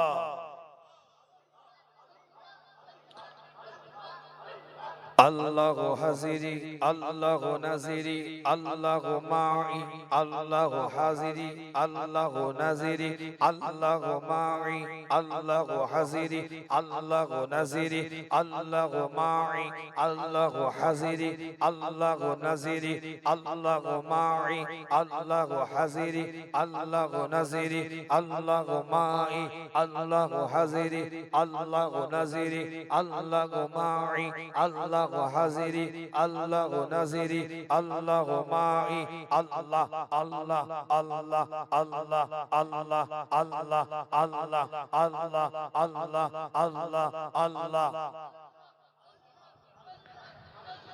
আল্লাহু আল্লাহু আল্লাহু আল্লাহু আল্লাহু আল্লাহু আল্লাহু আল্লাহু আল্লাহু আল্লাহু আল্লাহু আল্লাহু লা ইলাহা ইল্লাল্লাহু মুহাম্মাদুর রাসূলুল্লাহ লা ইলাহা ইল্লাল্লাহু মুহাম্মাদুর রাসূলুল্লাহ সাল্লাল্লাহু আলাইহি ওয়াসাল্লাম। তো যে কথা বলছিলাম, তৎকালীন যুগের অর্থমন্ত্রী কোষাগারের দায়িত্বে নিয়ে আছেন ফাইন্যান্স মিনিস্টার, রাষ্ট্রীয় প্রধান হচ্ছে হযরত ওমর ইবনে খাত্তাব রাদিয়াল্লাহু তাআলা আনহু। তিনাকে বলছেন এক মাসের অগ্রিম বেতন নিতে গেলে আপনি এক মাস বাঁচবেন, এর জন্য আমাকে লিখে দিতে হবে। হযরত ওমর ইবনে খাত্তাব রাদিয়াল্লাহু তাআলা আনহু, রাসূলুল্লাহর হাদিস মনে পড়ে যায়, আল্লাহর নবী মুহাম্মদুর রাসূলুল্লাহ সাল্লাল্লাহু আলাইহি ওয়াসাল্লাম হুজুর সাহাবায়ে হুজুরদের সাথে আলাপ আলোচনা করতে থাকে। সাহাবায়ে হুজুরদের দিকে লক্ষ্য করে আল্লাহ নবী আল্লাহর রাসূল জিজ্ঞাসা করলেন, তোমাদের মৃত্যু সম্পর্কে ধারণাটা কি? মৃত্যুর বিষয়ে তোমাদের মন্তব্যটা কি? কি ওপিনিয়ন তোমাদের তোমরা জানা আছে? মৃত্যুর বিষয়ে একটু আমাদেরকে জানাও। রাসূলুল্লাহ বলছে, আমাকে একটু জানাও। একজন সাহাবায়ে کرام হুজুর উঠে দাঁড়িয়ে বলে, ইয়া রাসূলুল্লাহ, ইয়া হাবিবাল্লাহ, হুজুর আপনার দরবারে আজ এসেছি, আগামী কাল আসতে পারবো এর কোনো নিশ্চয়তা নাই, এর মধ্যবর্তী সময় আমার মৃত্যুটা এসে যেতে পারে। আর একজন সাহাবায়ে کرام হুজুর দাঁড়িয়ে বলে, ইয়া রাসূলুল্লাহ, ইয়া হাবিবাল্লাহ, হুজুর এক লুকমা গালের মধ্যে খাবারটা নিয়েছি, আর এক লুকমা নিতে পারবো এর কোনো নিশ্চয়তা নাই, এর মধ্যবর্তী সময়ে আমার মৃত্যুটা এসে যেতে পারে। আর একজন সাহাবায়ে کرام হুজুর এভাবে বলতে থাকে। আল্লাহর নবী দাঁড়িয়ে সাহাবাদের দিকে লক্ষ্য করে বলেন, না না, তোমরা যে নিঃশ্বাসটা নিচ্ছ এটা ছাড়তে পারবে এর কোনো নিশ্চয়তা নাই, এর মধ্যবর্তী সময়ে তোমাদের মৃত্যুটা এসে যেতে পারে। হুজুরের উপরে কোরআনের আয়াত নাযিল হয়েছে। আল্লাহর নবী আল্লাহ রাসূল এলান করছেন, সূরার নাম সূরাতুল জুমআ, ৮ নম্বর আয়াত। আল্লাহ পাক এলান করে দিচ্ছে, কুল ইন্নাল মাউতাল্লাযী তাফিরুনা মিনহুম ফাইন্নাহু মুলাকীকুম। তোমরা যতই নিজেদেরকে পলায়ন করার চেষ্টা করো না কেন, যতই তোমরা নিজেদেরকে দূরে রাখার চেষ্টা করো না কেন মৃত্যু থেকে, মৃত্যু তোমাদেরকে অবশ্যই পাকড়াও করবে। সূরার নাম সূরাতুন নিসা, ৪র্থ নাম্বার সূরা ৭৮ নম্বর আয়াতের মধ্যে আল্লাহ জানিয়ে দেয়, আইনামা তাকুনু ইউদরিকুমুল মাউত ওয়ালাউ কুনতুম ফি বুরুজিম মুশাইয়াদা। আল্লাহ পাক কোরআন দিয়ে জানিয়ে দিচ্ছে, সুদূর দুর্গের মধ্যে, অট্টালিকার মধ্যেও যদি নিজেদেরকে তোমরা অবস্থান করো, মৃত্যু সেখানে গিয়ে তোমাদেরকে পাকড়াও করে নিবে। ওমর ইবনে খাত্তাব এই মৃত্যু সম্পর্কে আয়াতগুলো মনে পড়ছে। হাদিসগুলো মনে পড়ছে। উমর ইবনুল খাত্তাব আবু উবাইদার দিকে তাকিয়ে বলতে থাকে, আমার ক্ষমতা নাই, আমার নিঃশ্বাসকে বিশ্বাস নাই, আমার ক্ষমতা নাই। এই আবু উবাইদা রাদিয়াল্লাহু তাআলা আনহু, যে তোমাকে আমি লিখে দেব 1 মাস আমি বাঁচবো, তাই অগ্রিম তুমি আমাকে টাকাটা দাও। এটা লেখার ক্ষমতা আমার নাই, কেন আমার নিঃশ্বাসের উপরে আমার নিজের কোনো বিশ্বাস নাই। আল্লাহর ডাক আসলে আমাকে আল্লাহর দরবারে যেতে হবে। জুড়ে বলবো, চিৎকার দিয়ে বলা যাবে না। এটা নেতৃত্ব। নেতৃত্ব মানে ক্ষমতাকে অপব্যবহার করা নয়। নেতৃত্ব মানে নিজের আধিপত্য, স্ট্যাটাস, লোকবল, জনবলের মাধ্যমে নিরীহ মানুষদের প্রতি অত্যাচার করা নয়। নেতৃত্ব মানে মানুষকে অবিচার করা নয় মানুষের সাথে। নেতৃত্ব মানে সে নিজে নেতৃত্ব দিয়ে অসহায়ের পাশে দাঁড়াবে। নেতৃত্ব মানে বিপদগ্রস্ত মানুষকে সহযোগিতা করবে। নেতৃত্ব মানে নিরীহ মানুষের পাশে দাঁড়িয়ে তাকে পিছন দিক থেকে হেল্প করার প্রচেষ্টা চালাবে। নেতৃত্ব মানে মানুষের প্রতি সহানুভূতি হবে। নেতৃত্ব মানে মানুষের প্রতি দুর্বলতা থাকবে। নেতৃত্ব মানে অসহায় বিপদগ্রস্ত মানুষকে হেল্প করবে। এটার নাম নেতৃত্ব। এখন তো আমরা নেতৃত্বের সংজ্ঞা পরিবর্তন করে ফেলেছি, নেতৃত্ব ডেফিনেশন পরিবর্তন করে ফেলেছি। নেতৃত্ব মানে মানুষের উপরে প্রেসার ক্রিয়েট করা নয়। যাক, ওদিকে আলোচনা নয়। যে বিষয়টা আমি বলছিলাম, কালকে যদি সুযোগ থাকে ঘনশ্যামবাটিতে আলোচনা হবে, মাদ্রাসায় প্রোগ্রাম আছে দুপুরে। গুনাহগার ওখানে কিছু কথা নাই বলবো। আজ যে সাবজেক্টের উপরে কথা বলছিলাম, একটু বোঝাবার জন্য আপনাদের খেদমতে বলে দিলাম যে তারা নেতৃত্ব দিয়েছে মানুষকে সেবা দেওয়ার জন্য, মানুষের পাশে দাঁড়াবার জন্য তাদের নেতৃত্ব হয়েছে। এক একটা মানুষকে আল্লাহ পাক কবুল করে নিয়ে তাদের পাশে নামে আল্লাহ পাক লিখে দিয়েছে কোরআনের আয়াত দিয়ে, রাদিয়াল্লাহু আনহুম ওয়া রাদু আন। আল্লাহ তাদের উপরে খুশি, তারাও আল্লাহর উপরে খুশি। আবু উবাইদা তার অবস্থান থেকে তিনি সঠিক, হযরত ওমর ইবনুল খাত্তাব তার অবস্থান থেকে তিনিও সঠিক। ঠিক করেন, এবার এটা অ্যাডজাস্ট করেন, আগের মতন করেন। খুব কষ্ট হচ্ছে, গলা টানছেন। আল্লাহ পাক সকলকে কবুল করেন, সকলে বলেন আমিন। আগের মতো সাজিয়ে নেন। মাইক বাজছে, বক্স বাজছে, আগের মতো একটু সাজিয়ে দিন। যেভাবে সাজিয়েছি ওইভাবে সাজিয়ে দিন। জীবনটাকে তৈরি করেন। আসেন, রমাদান কেটে গেল, সওয়াল এসে গেল। 1 মাস শুধু রোজা রাখলাম, ওই সময় পরিবর্তন হলাম, বাকি 11 মাস আর পরিবর্তনের ছায়া মিলল না। এটা নয়। পরিবর্তনের উপরে থাকাটা বড় ঈমানি দায়িত্ব। পরিবর্তনের উপরে নিজেকে রাখাটা বড় নৈতিকতা। পরিবর্তনের উপরে নিজেকে চালনা করাটা এটা ঈমানদারের ঈমানি দায়িত্ব।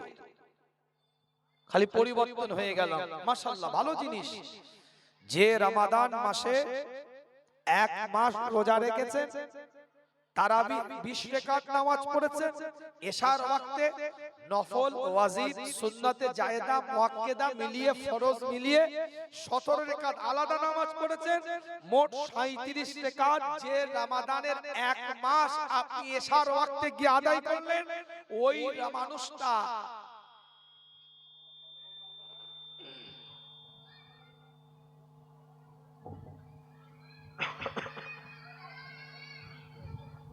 ঠিক আছে।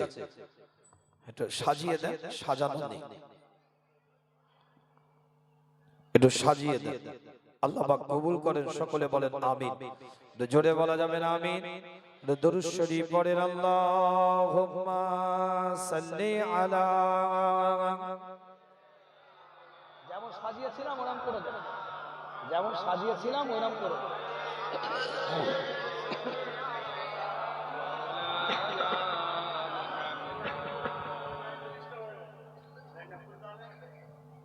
কি হলো? যাদের হৃদয় আছে আল্লাহর ভয়, তারা কবু পথ ভুলে যায় না। আল্লাহর প্রেম ছাড়া এই দুনিয়ায় কারো কাছে কোনো কিছু চাই না। যাদের হৃদয়ে আছে আল্লাহর ভয়, তারা কবু পথ ভুলে যায় না। আল্লাহর প্রেম ছাড়া এই দুনিয়ায় কারো কাছে কোনো কিছু চাই না। রাতে ইরাদারে যারা সিজদাতে রয়, দু চোখের অশ্রুতে নদী যেন বয়। রাতে ইরাদারে যারা সিজদাতে রয়, দু চোখের অশ্রুতে নদী যেন বয়। ছলনার হাসানি যতই আসুক পিছনে ফিরেও তাকায় না। যাদের হৃদয়ে আছে আল্লাহর ভয়, তারা কবু পথ ভুলে যায় না। আল্লাহর প্রেম ছাড়া এই দুনিয়ায় কারো কাছে কোনো কিছু চাই না। দিন কায়েমের পথে যারা অবিচল, তারা হলো আল্লাহর প্রিয়জন। বাতিলের কাছে যারা হার মানে না, সংগ্রাম করে যায় অমরণ। হেরার আলোতে জামা হৃদয় রঙিন, হাতে আলো কোরআনের দীপ্ত সঙ্গীন। হেরার আলোতে জামা হৃদয় রঙিন, হাতে আলো কোরআনের দীপ্ত সঙ্গীন। সত্যের পথে যারা নিবেদিত প্রাণ, শত্রুকে কবু ভয় পায় না। যাদের হৃদয়ে আছে আল্লাহর ভয়, তারা কবু পথ ভুলে যায় না। আল্লাহর প্রেম ছাড়া এই দুনিয়ায় কারো কাছে কোনো কিছু চাই না। আল্লাহুম্মা সাল্লি আলা। আওয়াজটা ঠিক করে, মাইসটা ঠিক করে, আওয়াজটা ঠিক করে। যেমন ছিল ওরম করে দেন, আওয়াজ তো ওরম হয়নি। যেমন ছিল ওই সেটআপটা তো করবেন। আপনি মেশিন লাগালেন আর ভুলে গেলেন। সেটআপটা তো ঠিক রাখতে হবে। এমনি তো এতক্ষণ আমি আধ ঘন্টা এর অবস্থা ভাঙাচোরা নিয়ে ওয়াজ করলাম, গলায় একদম অবস্থা খারাপ, বুক থেকে একদম কলজে বেরিয়ে আসা। মাইক হচ্ছে জলসার জান, এটা মনে রাখবে। 1 ঘন্টা একরকম ওয়াজ করলাম দেখলেন, আধ ঘন্টা দেখেন কেমন ওয়াজ হচ্ছে। কষ্ট শুনতে আপনাদের হচ্ছে, বলতে আমারও হচ্ছে, এটা প্রমাণ। মাইক সেট যে ওনার খারাপ সেটা নয়, যান্ত্রিক বিষয় হয়েছে, কিন্তু সেটআপটা তো করে দেন, যেমন ছিল সেই সেটআপটা করে দেন। আল্লাহ পাক সকলকে কবুল করেন, সকলে বলেন আমিন। একটু জোরে বলা যাবে না আমিন? ফিডব্যাক দেন। এত সুন্দর পরিবেশ আপনারা করেছেন, মাশাআল্লাহ। আমার আলোচনা এই জায়গায়, বক্তব্য এই জায়গায়, জীবনের মোড়টাকে ঘুরিয়ে নেন। রমাদানের পরে এই সুন্দর জায়গায় শাবান মাসে আপনি আমি বসেছি, জীবন তৈরি করতে হবে। আল্লাহ পাক এক একটা বান্দাকে ওলিদের খাতায় আল্লাহর নামটাকে নথিভুক্ত করে দিবে। জোরে বলেন না সুবহান।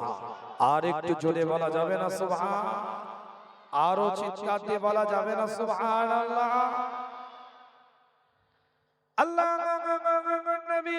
নবী মুহাম্মদুর রাসূলুল্লাহ সাল্লাল্লাহু আলাইহি ওয়াসাল্লামের উপরে এক একটা কোরআনের আয়াত আল্লাহ পাক নাযিল করে দিতে থাকে, এক একটা ইবারত আল্লাহ পাক নাযিল করে দিতে থাকে। আল্লাহ পাক কোরআন দিয়ে জানিয়ে দেয়, শাহরু রমাদানুল্লাযী উনজিলা ফীহিল কুরআন। আল্লাহ কোরআন দিয়ে এলান করেছে, হুদাল লিন-নাস বাইয়িনাতিন মিন হুদা ওয়াল ফুরকান। সূরার নাম সূরাতুল বাকারা, দ্বিতীয় নাম্বার সূরা 185 নম্বর আয়াতের মধ্যে আল্লাহ বলছে, শাহরু রমাদানুল্লাযী উনজিলা ফীহিল কুরআন। আমি আল্লাহ এই মাসে কোরআনটাকে নাযিল করে দিয়েছি। কেন নাযিল করলাম?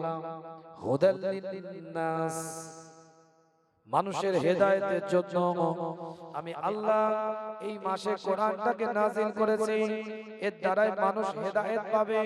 হুদাল লিন্নাস, মানুষ হেদায়েত পেয়ে যাবে।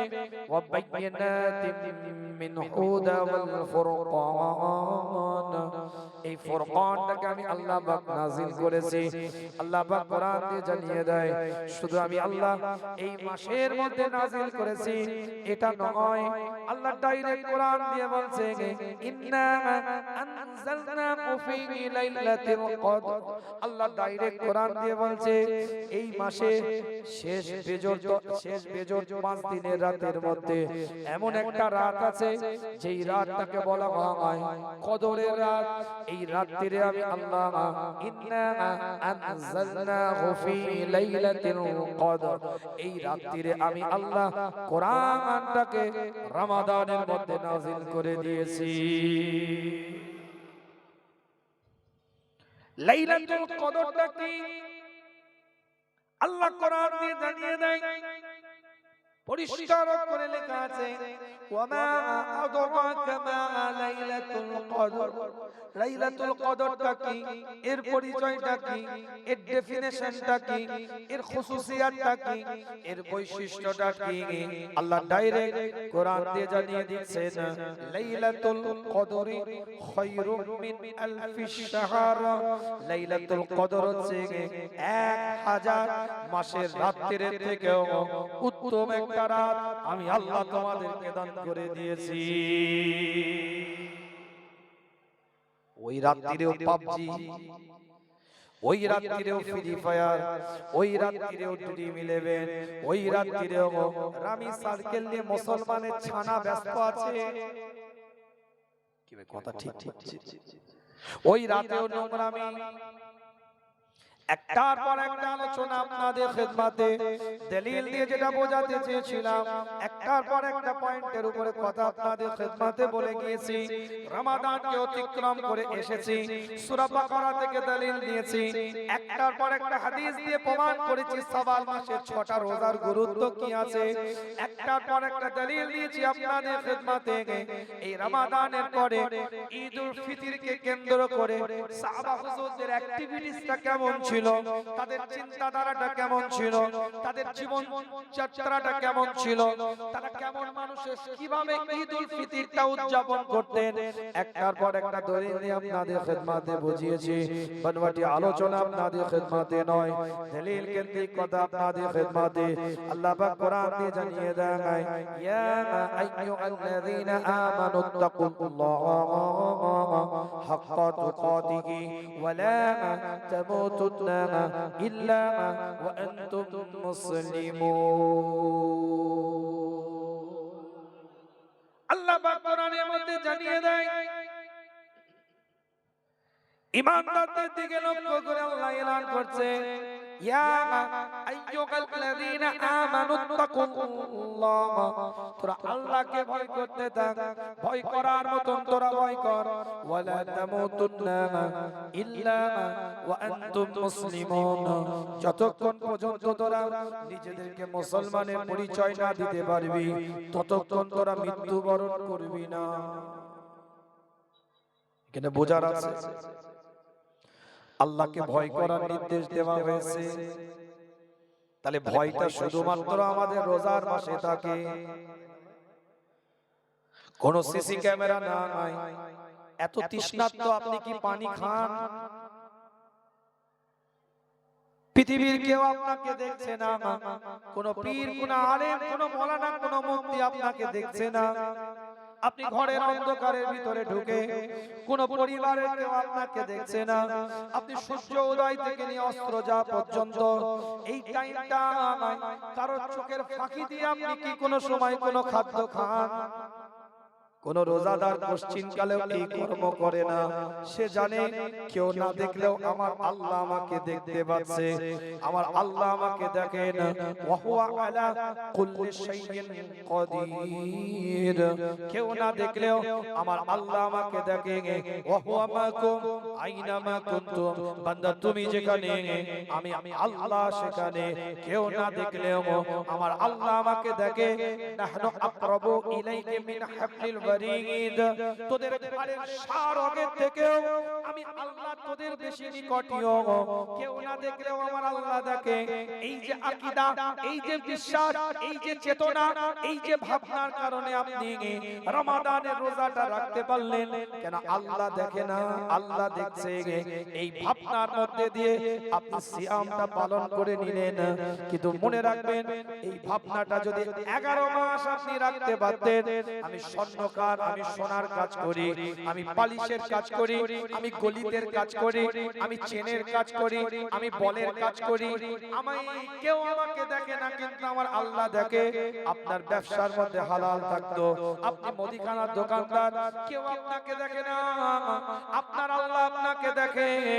আপনি যদি ওই চিন্তা নিয়ে দোকানে বসতে পারতেন, আপনি কোশ্চিন কালে কোনো ভেজাল মাল, ওজনে কম দিয়া মাল আপনি কোনোদিন হাতে তুলে দিতে পারতেন না।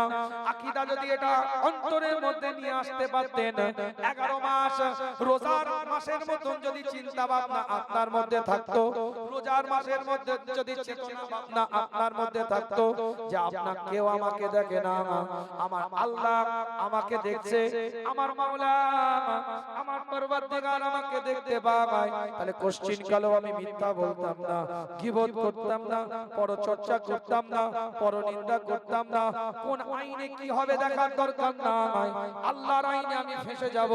তাই আমি আমার ভাইয়ের সম্পত্তি কোশ্চিন কালেও জোর করে নিজের নামে রেকর্ড করিয়ে নিতে পারতাম না। কি ভাই কথা ঠিক বলছি? তাহলে 1 মাস আল্লাহকে ভয় করি, 12 মাস করি না। কি ভাই কথা ঠিক বলছি? আসেন কি আছে আমি বলে দিই, ঠিক করে দিই। আসেন, টোনটাকে একটু বাড়া, টোনটা একটু বাড়া, ফিডব্যাকটা দেন, রিভাবটা হাই করে, আওয়াজটা হালকা আসবে। এই তো 4টে জিনিস ওয়াজ করে করে নিজেকে মাইক ম্যান হয়ে গেছে। আল্লাহ পাক সকলকে কবুল করেন, সকলে বলেন আমিন। আমার ক্ষেত্রে যা হলো হলো, আমার ভাইটা তো এসে রে বাবা, তাকে তো ওয়াজ করতে হবে, একটু সাজিয়ে গুছিয়ে দিই। কি ভাই কথা ঠিক না? আমার তো ছুটি হওয়ার টাইম হয়ে গেল, আমি বাড়ি চলে যাব। বাড়ি মানে জলসা আছে, এখান থেকে কোলাঘাট যাবো, তারপর সেখান থেকে নন্দকুমার, কালকে এসে আবার আপনাদের গণসম্পাটি মাদ্রাসায় যাব। যাই হোক, টাফ শিডিউল। কালকে আবার ওইখানে প্রোগ্রাম করে আবার বর্তমান যাব, সকালবেলায় বাড়ি ফিরেছি। একটার পর একটা আলোচনা মাহফিল। কালকেও ভাইয়ের সাথে জলসা করেছি, শেষ জলসা ভাইয়ের সাথে করেছি। ভাই নামলো, আমি উঠলাম সন্তোষপুর, রাধাকৃষ্ণপুর বলে একটা জায়গা আছে পাঁশকুড়া, ওখানে জিকিরের মাহফিল করে মেজুরিতে 9:30 থেকে 11:30 করে 12:30 12:38 উঠলাম ওই আপনার সন্তোষপুর, বাদা সন্তোষপুর, হাওড়া জেলা। ভাই আগে ওয়াজ করছিল, আমি ভাইয়ের পরে উঠলাম, আমার পরে চাচা গিয়ে আখিরি মোনাজাত করলেন। আল্লাহ নবী মুহাম্মদুর রাসূলুল্লাহ সাল্লাল্লাহু আলাইহি ওয়াসাল্লাম হুজুর যেভাবে জীবন তৈরি করেছে, সাহাবে کرام হুজুররা ঠিক ওই রকম জীবন তৈরি করেছে। আল্লাহ নবীকে দেখেছে, জীবন তারা তৈরি করে নিয়েছে, মাকাম তাদেরকে আল্লাহ পাক দিয়ে দিয়েছে। 1,25,000 সাহাবা রাসূলুল্লাহকে দেখেছে, জীবন তৈরি করে নিয়েছে, আল্লাহ মাকাম দিয়ে দিয়েছে।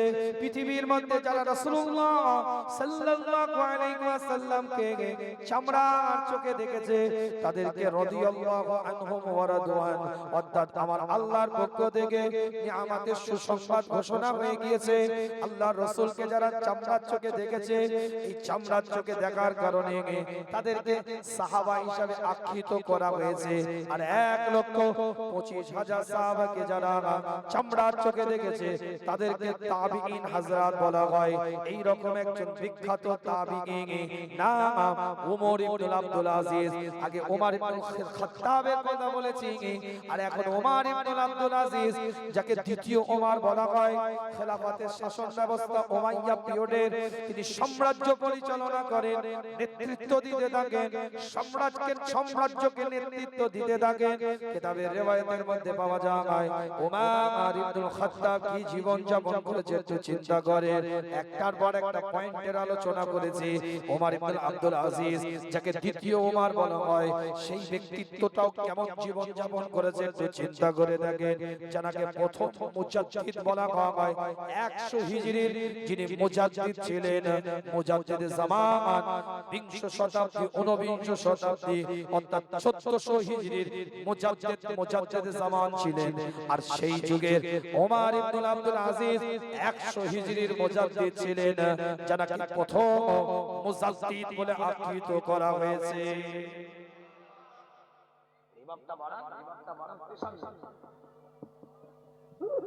যাকে প্রথম মুজাদ্দিদ আল্লাহর নবী মুহাম্মদুর রাসূলুল্লাহ সাল্লাল্লাহু আলাইহি ওয়াসাল্লাম সাহাবাকে দেখা মানুষ ওমর ইবনুল আব্দুল আজিজ ঘরের মধ্যে প্রবেশ করেছে। ঘরের মধ্যে ঢোকার পরে পিপাসিত ওমর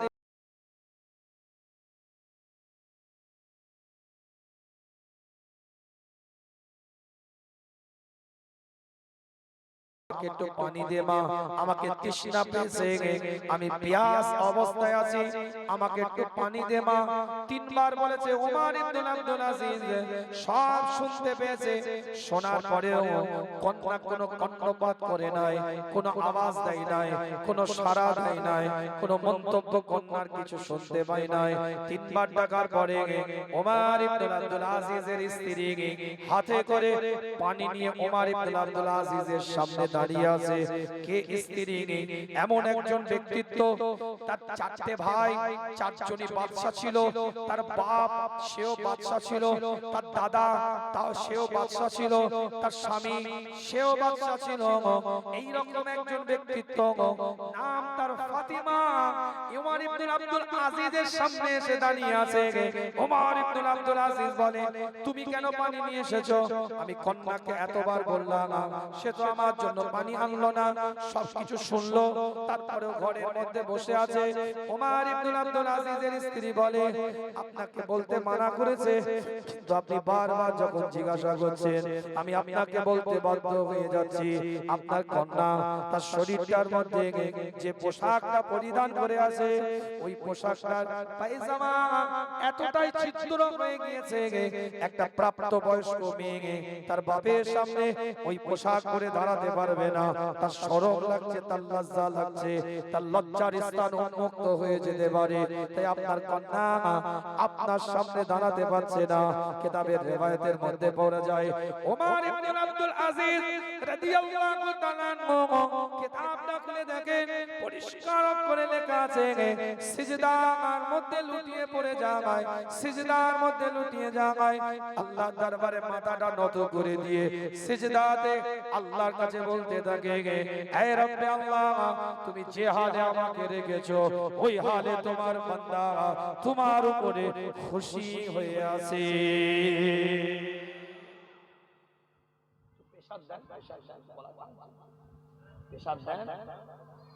আপনি ভয় তো কমিয়ে দিয়েছেন, দুটো উড়ে গেছে বলে ভয় কমিয়ে দিয়েছেন। সব বুঝি রে ভাই, মাইক গলা না হলে কি হবে, মাইকে তো কথা বলি, বাবুচি না হলে কি হবে, খাওয়া তো বেশ আছে, নুন বেশি হলো না কম হলো, ঝাল কম হলো না বেশি হলো, এই কথা বলো। ইসালে সাহেব রান্না করছে ভোদা থেকে, ভোদার আশপাশ থেকে আপনারা সব যে হেল্প করছেন, রান্না করছেন, খাই তো আমরা, বাবুচি না হলে খেয়ে তো বলি ভাই কি হলো, এটা বলাই তো চলে এসেছে, বলতে বলতে চলে এসেছে আফসার ভাই, আল্লাহ পাক কবুল করে। আফসার ভাই চলে এসেছে, আল্লাহ পাক কবুল করে। তো যে কথা বলছিলাম, রান্নার কথা বলেছি, বেচারা চলে এসেছে। আল্লাহ নিয়ামতের দ্বারাই পরিপূর্ণ করেন, সকলে বলেন আমিন। জোরে বলা যাবে না আমিন? আমার আলোচনা অসুবিধা হচ্ছে নাকি আপনাদের? একটু মাইকের জন্য মাঝে মাঝে ব্রেক হয়ে গেল, তাছাড়া একটা রিদমের উপরে কথা বলার চেষ্টা করেছিলাম। আল্লাহ আমাদের সকলকে কবুল করেন, সকলে বলেন আমিন। নিয়ামতের দ্বারাই পরিপূর্ণ করেন, সকলে বলেন আমিন। আল্লাহ পাক কবুল করেন। একটু তাকবীর দেন তো দেখি, নারে তাকবীর। আরো জোরে বলেন নারে তাকবীর। আরো চিৎকার, আরো একই সুরে একই আওয়াজে বলেন নারে তাকবীর। কে কে আল্লাহকে ডাকবেন একটু হাত তুলে দেখান তো। আল্লাহকে কে কে ডাকবেন একটু টনটনে হাত তুলে। আল্লাহকে কে কে ডাকবেন একটু হাতটা তুলে দেখান। একটা তাকবীর দেন, নারে তাকবীর, নারে তাকবীর। সিলসিলায়ে ফুরফুরা শরীফ, মাসলাকে মুজাদ্দিদে জামা, মাসলাকে মুজাদ্দিদে জামা, নারে তাকবীর, নারে তাকবীর। মনের দিক থেকে এমনি আমার বুঝতেই পারছেন, সবাই জানেন আমার আব্বা জান আজকে কম বেশি 50 দিন আগে, 49-50 দিন হবে, 5ই ফেব্রুয়ারি তাহাজ্জুদের ওয়াক্তে আল্লাহর ডাকে সাড়া দিয়ে দুনিয়া থেকে বিদায় দিয়েছে। শারীরিক ভাবে, মানসিক ভাবে সব দিক থেকে দুর্বল, তারপরে মানুষের কাছে জবান দিয়ে আছে। আল্লাহ পাক আপনাদের কাছে নিয়ে এসেছেন। হুজুর কেবলা দুনিয়া থেকে বিদায় দিয়েছেন। আমার মেজো চাচা যান হুজুর কেবলা ওইখানে আসতেন ধারাবাহিকভাবে। হুজুরের ইন্তেকালের পরে, হুজুরে হায়াতে থাকাকালীন কয়েকবার আমি এসেছি, কিন্তু ইন্তেকালের পরে প্রতি বছরই আপনাদের খেদমতে আসা হচ্ছে। আখলাকে রাসূল আবুল ইয়াতিম আবুল উলামা পীর আল্লামা আবু ইব্রাহিম মুহাম্মদ উবাইদুল্লাহ সিদ্দিকী রাহমাতুল্লাহ আলাইহি। ভাই ভাই যে কি মুহাব্বত, তাওয়াল্লুক, সম্পর্ক, আমি গর্ব করে বলতে পারি এটা আমার বাপ চাচাদের কাছ থেকে শিখতে হবে। কথা বুঝতে পেরেছেন? আমার বাপ চাচাদের কাছে ভাই ভাই যে কি মুহাব্বত, কি সম্পর্ক, তাওয়াল্লুক, এটা আমার বাপ চাচাদের কাছে শিখতে হবে। এত বড় কথা বলে গেলাম কেন বলছি? আপনারা ঘরের মানুষ, তাই একটু ঘরের কথা বললে অসুবিধা নাই। সব জায়গায় সব কথা বলা যায় না। যাদের মধ্যে আবেগ আছে তাদের কাছে আবেগের কথা বললে মানায়, যাদের মাঝে ভালোবাসা আছে তাদের কাছে ভালোবাসার কথা বললে মানায়। এতক্ষণ আলোচনা করেছি, যেহেতু হুজুর কেবলা আসতেন তাই একটু কথা বলি, তাহলে তাদের স্মৃতিগুলো উন্মোচন হবে, তাদের স্মৃতিগুলো মনে পড়বে। আমার 35 বছরের লাইফ স্টাইলে আমার জ্ঞান হওয়ার পর থেকে আমি কোনোদিন দেখিনি আমার বাপ চাচাদের মধ্যে কোনো তর্ক হচ্ছে, কোনো কথা কাটাকাটি হচ্ছে। কথা বুঝতে পেরেছেন? এত ভালোবাসতেন আমার আব্বাকে আমার মেজো চাচা জান হুজুর কেবলা, বা আমার বড় চাচা জান হুজুর কেবলা। আমার আব্বা নানা হয়ে গেছে, তারপরেও আমার চাচা জান বলতেন, বড় চাচা জান কোচি কোথায় গেল, নানা হয়ে গেছে আমার আব্বা। আমার আব্বা আবার মজা করে বলতেন, আর বড় ভাই কদিন কোচি বলে ডাকবেন। কথা বুঝতে পেরেছেন? মেজো চাচা জান হুজুর কেবলা আব্বাকে একটা ছোট মিয়া নাম ধরেও ডাকতেন, ছোট মিয়া কি বলছে। আমাদের আপনার দোক যেখানে আমাদের এই আব্দুল হাফিজ ভাই চাকরি করে, সুপারিনটেন্ডেন্ট যে মাদ্রাসা, ঠিক মাদ্রাসার গায়ে আমাদের 64 বিঘা একটা জমি আছে দাদা জানে, সব ঘরের মানুষ এখানে আছে, অনেকেই জানে। তো আমার দাদা জানের ইন্তেকালের পরেও 40-42 বছর ভাগ হয় না। তো চাচা জান ভাগ করে নিয়ে এসেছে জমিটা, 4 ভাগ করে, সব 4 ভাগ করে নিয়ে এসেছে জমিটা। আমার হাতে দিয়ে বলছে, আমার হাতে মানে আমার জ্ঞান, আমরা কত বছর পরে দেখেন চাচা দাদা জান তো ইন্তেকাল করেছে 77 সালে, 49 বছর, তাহলে মারা যাওয়ার পরেই তো সব ভাগ হয়ে যায়। 40-42 বছর ভাগ হয় না, 5-7 বছর একারে কথা বলছে। চাচা জান ভাগ করে নিয়ে এসে বলছে, তোমার আব্বাকে দেখাও না কোন দিকটা নিবে, ছোট মিয়াকে একটু দেখাও কোন দিকটা নিবে, আগে নিয়ে নিবে তারপরে আমরা ভাগ করব। এটা তো মেজো ভাইয়ের কথা। আর আমি নিয়ে গিয়ে আব্বার সামনে রেখেছি যে আব্বা চাচা জান দিয়েছে, যে দিকটা নেবেন নেন, বাকিটা চাচা জানরা নেবে। ওইটার দিকে ফিরেও তাকালো না, জমিটার দিকে, নকশাটার দিকে ফিরেও তাকালো না। পছন্দ করা তো দূরের কথা, পজিশন দেখে চয়েস করা তো দূরের কথা, যে নকশাটা পাঠিয়েছে ওটার দিকে ফিরে ও মেজো ভাই কথা বুঝতে পেরেছেন? একজন পাঠিয়ে দিচ্ছে, কোন ভাগটা নিবে আগে ছোট ভাই নিবে, তারপরে আমরা নেব, আর একজন ফিরেও তাকালো না। দুজন দুজনের প্রতি আত্মবিশ্বাস কেমন? কথা বুঝতে পেরেছেন? এটা মুআমিলাতে জিন্দেগি। জীবনে কোন আল দিয়ে আমার আব্বাজান কোন আল দিয়ে হেঁটে গিয়ে কোন জমির দিকে আঙুল তুলে দেখে কোন দুনিয়ার খেয়ালাতেরই মানুষ ছিলেন না, দুনিয়ার কোন খেয়ালের মানুষ ছিলেন না যে এটার পরে এটা করতে হবে, এটার পরে এটা করতে হবে, যে আমাদের একটা চিন্তা থাকে, এই রকম কোন খেয়ালাতেরই মানুষ ছিলেন না। ইন্তেকালের আগে হুজুর কেবলা শবে বারাতে রাত ছিল, শবে বারাত লাইলাতুন নিসফি মিন শাবান, শবে বারাতের রাত, গোটা রাতটাই আমি নিজের চোখে দেখা কথা বলছি, এইভাবে মোনাজাতের হালাতে ওই হসপিটালের বেডে কাটিয়ে দিয়েছে গোটা রাতটা। আর মাঝে মাঝে বলছে ডাক্তারটাও ইন্তেকালের আগের দিন শারীরিক খুবই অসুস্থ, আমাদের ঘরের ডাক্তার, আমাদের সাত্তার চাচা বলে নজরুল ভাই তার ছেলে, একদম ঘরের ডাক্তার, সেটা আদব মানে খুব ভালোবাসে, মুরিদ ভক্ত ভালোবাসার মানুষ দাদাজান হুজুর, এইভাবে মেয়েকে দাঁড়িয়েছে।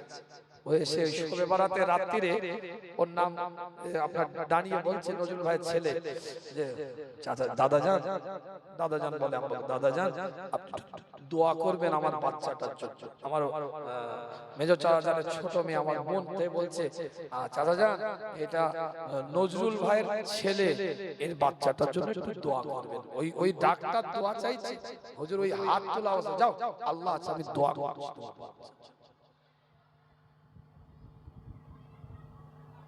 আল্লাহ মাকাম দিয়েছিলেন, নিয়ামত আল্লাহ দিয়েছিলেন, লোভ আর অহংকার এই দুটো জিনিস আমি কোনোদিন দেখিনি, যেটা নিতে হবে আত্মগরিমা অহংকার। ইন্তেকালের আগে 7 থেকে 8 ঘন্টা জেকেরের হালাত ছিল, জেকের। বহু পীরজাদা ভাইরা গিয়ে অক্সিজেন মাস্কটাকে এভাবে শুয়ে কানটা কানের কাছে, কানটা নাকের কাছে নিয়ে গিয়ে শোনার চেষ্টা করেছে, শরীরের কোনো স্তব্ধ শরীর, কোনো হাত পা কিছুই নাড়াচাড়া করছে না, নিঃশ্বাসটা যে পড়ছে, নিঃশ্বাসের যে একটা আওয়াজ হয়, এই নিঃশ্বাসের আওয়াজ নয়, সারা সময় আল্লাহ বেরোচ্ছে, নেওয়ার সময় আল্লাহ বেরোচ্ছে। বহু পীরজাদা ভাইরা সাক্ষী আছে। আমার দাদিজানকেও আমি ওরকম দেখেছিলাম ইন্তেকালের 6 ঘন্টা 7 ঘন্টা আগে থেকে। পীর আল্লামা কুতুবউদ্দিন সিদ্দিকী চাচাজান হুজুর কেবলা, তখন তার মোবাইলের যুগ নয়, এটা সেই ওয়াকম্যান টাইপের একটা ছোট রেকর্ড, টেপ রেকর্ড পাওয়া যেত, ওটা কাছে নিয়ে যে রেকর্ডিং করেছিল, 20 বার চেষ্টা করেছে, চাঁদনি বাড়িতে রেকর্ড হয়। তো বুঝতে পেরেছে অত সহজ নয়।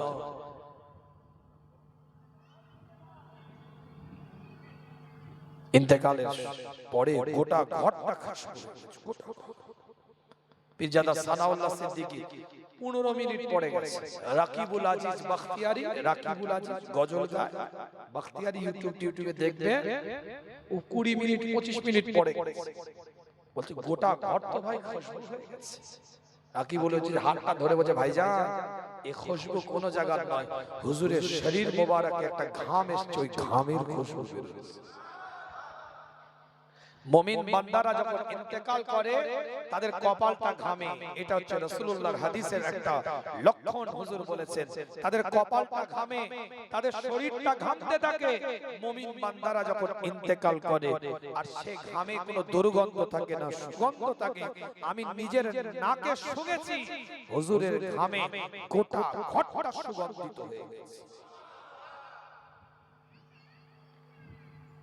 সকালে 6:30 7টার দিকে বাড়িতে নিয়ে আসলাম, গোসল দেওয়া হবে, হুজুরের শরীর থেকে কাপড়টা খোলা হয়েছে, নূর চমকাচ্ছে।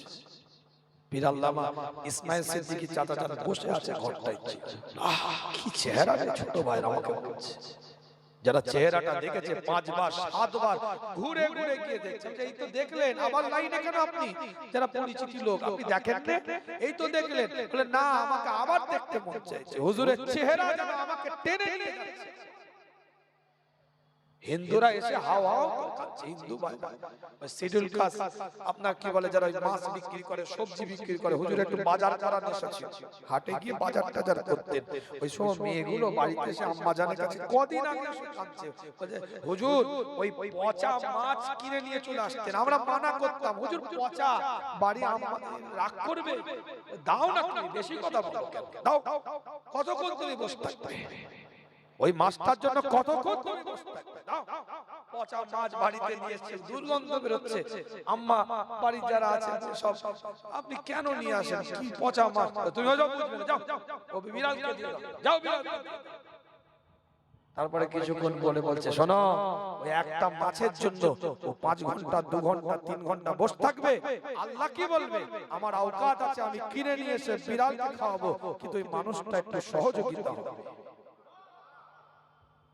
তো সহজ নাকি, নামাজ রোজা হজ যাকাত ইবাদত বান্দেগি রিয়াজাত মুলাকাবা মুশাহিদা সব ঠিক আছে, মুআমিলাতে জিন্দেগি দেখেন আপনার কি অবস্থা।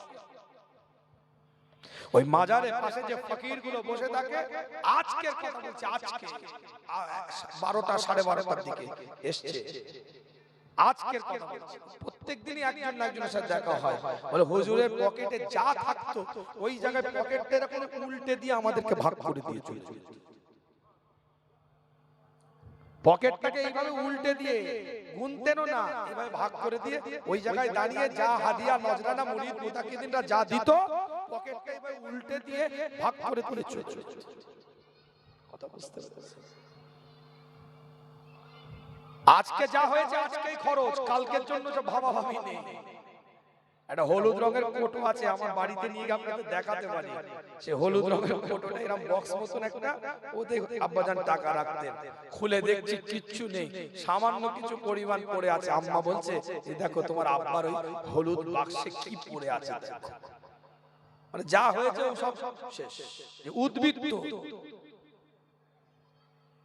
মাকাম তারা তৈরি করে গেছে, জীবন তারা তৈরি করে গেছে, হায়াতে জিন্দেগি তারা তৈরি করে গেছে, নিজের হাস্তিকে মিটিয়ে দিয়ে চলে গেছে, ইন্তেকালের পরে হুজুরের হাতটা ঠিক এই জায়গায় এরকম আছে, হাতটা সরিয়ে দিচ্ছে, যারা গাছাল দিচ্ছে হাতটাকে এরকম সরিয়ে দিচ্ছে, আবার হাতটা এরকম চলে আসছে, তাসবিহ পড়তেন সব সময়, নখে আগুনে তাসবিহ পড়তেন সব সময়, ওই হাতটা তাসবিহর জায়গায় আমার আল্লাহ রেখে দিয়েছে, জোরে বলেন না, জোরে বলবেন।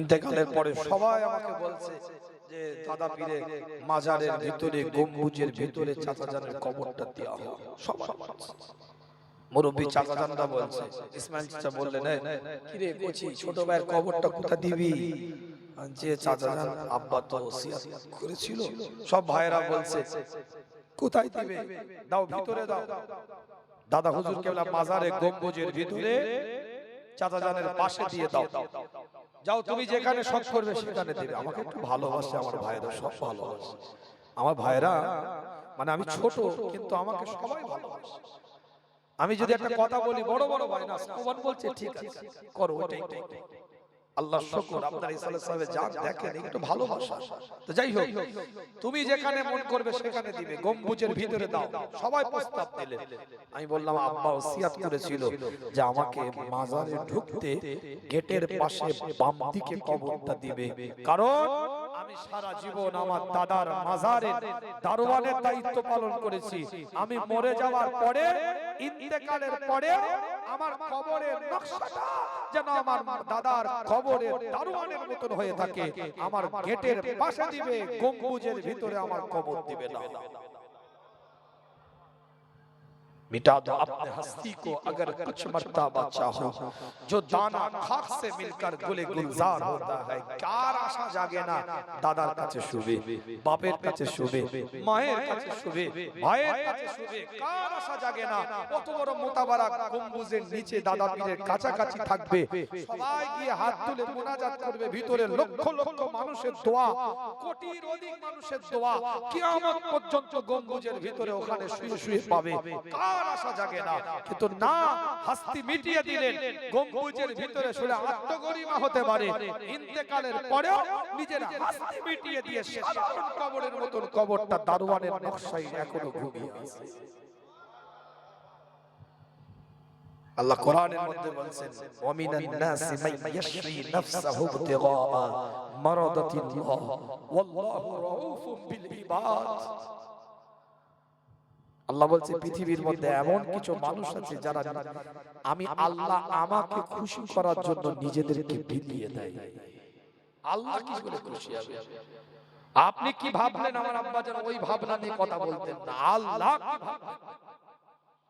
দরবারে মেয়েরা ঘোরাফেরা করতো, হুজুর কেলা চেঁচামেচি করতেন, খুব রাগ করতেন। আমি ভাবতাম যে এসেছে কে কি ভাববে, বলতাম যে আব্বা একটু তো যাও, তুমি বুঝবে না, আমার দাদার দরবারটাকে ন্যাংটো করে দিবে।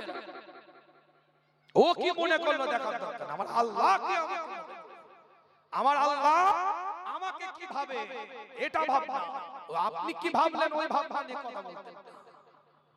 কি কথাটা বুঝতে পারছেন না? আল্লাহ পাক কবুল করেন, সকলে বলেন আমিন। কিছু কথা বললাম যে তো ভালোবাসার জায়গায় একটু ভালোবাসার কথা, মনের আবেগের কথা সব জায়গায় বলা যায় না। এক জায়গায় কালকে বর্ধমানে দাওয়াত করেছে, আমি সেখানে গিয়ে কথা বললে তারা শুনবে, কথা বলে তারা ওয়াজ শুনবে, নসিহত শুনবে বলে এখানে কিছু আলোচনা করার পরে আবেগের কথা, কিছু মনের দরদের কথা কিছু আপনাদের কাছে একটু শেয়ার করলাম, একটু আলোচনা করলাম। আল্লাহ পাক কবুল করেন। গুনাহগারের জন্য দোয়া করবেন, আমার আব্বা জানের জন্য দোয়া করবেন।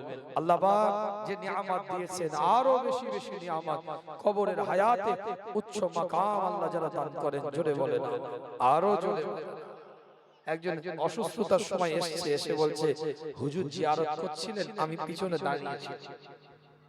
আব্বা অসুস্থ শুনেছে, বলছে তার শুনেন হুজুর জিয়ারত করে আমাকে ডাকলেন, এই শোনো, বলে মুখটা হা, এই গালটা হা, গালটা হা, ফুঁক দিলেন। ফুঁক দিয়ে আমাকে বললেন যাও, তোমার আর জীবনে পেটে ব্যথা হবে না ইনশাআল্লাহ।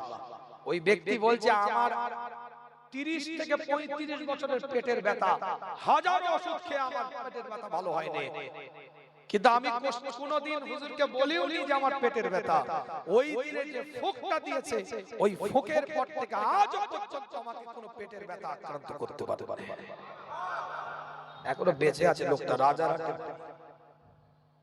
আর আসামে একজন লোক শাহিম ভাই, ওনাদের বাড়িতে যায়, খুব ভালো সম্পর্ক। আসামে দরং ডিস্ট্রিক্টে ও বেচারা এসেছে আব্বাজানের ইন্তেকালের সময়। আব্বাজানকে দেখে বেরিয়ে এসে হাউমাউ করে কাঁদছে। কি হলো?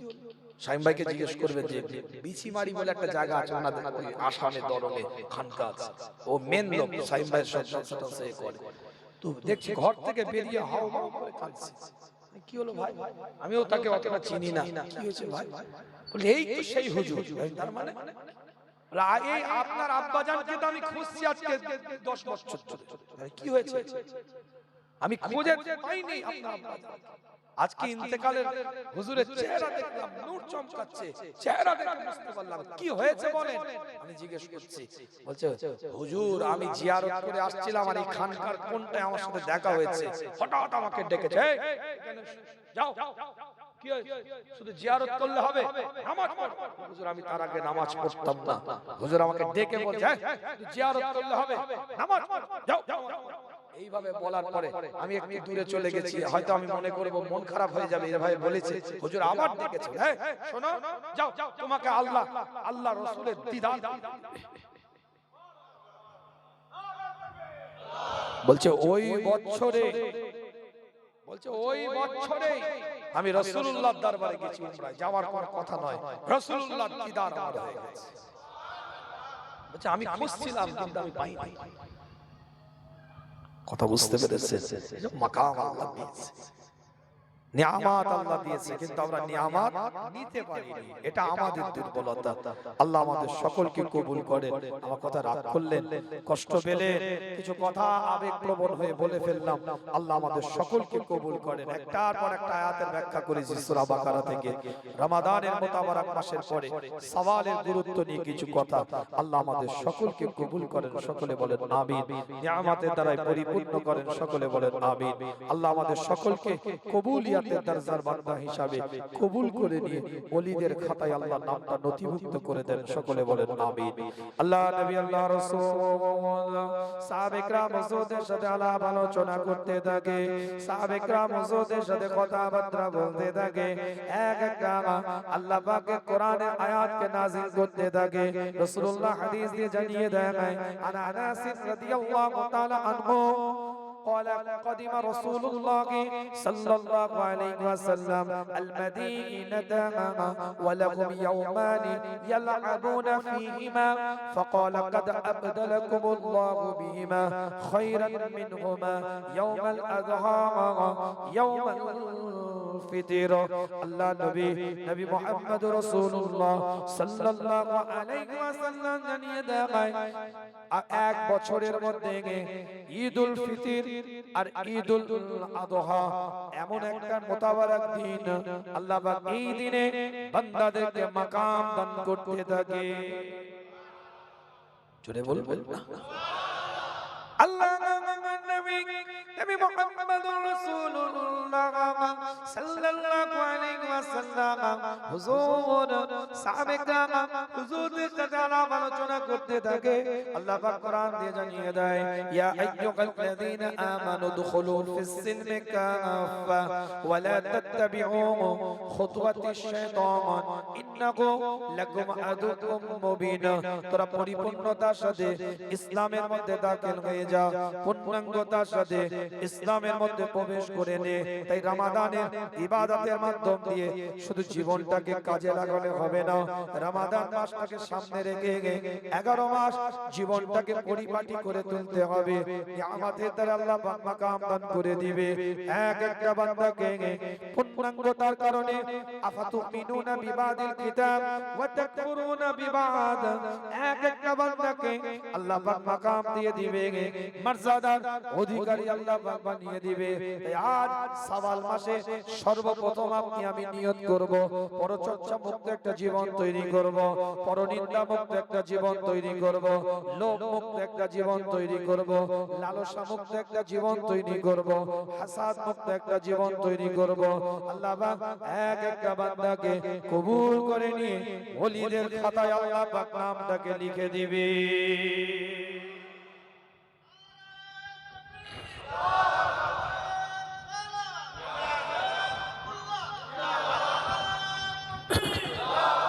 মাশাআল্লাহ, ভাই আসবে, আসছে নাকি? তাকবীর দেন, নারে তাকবীর, নারে তাকবীর।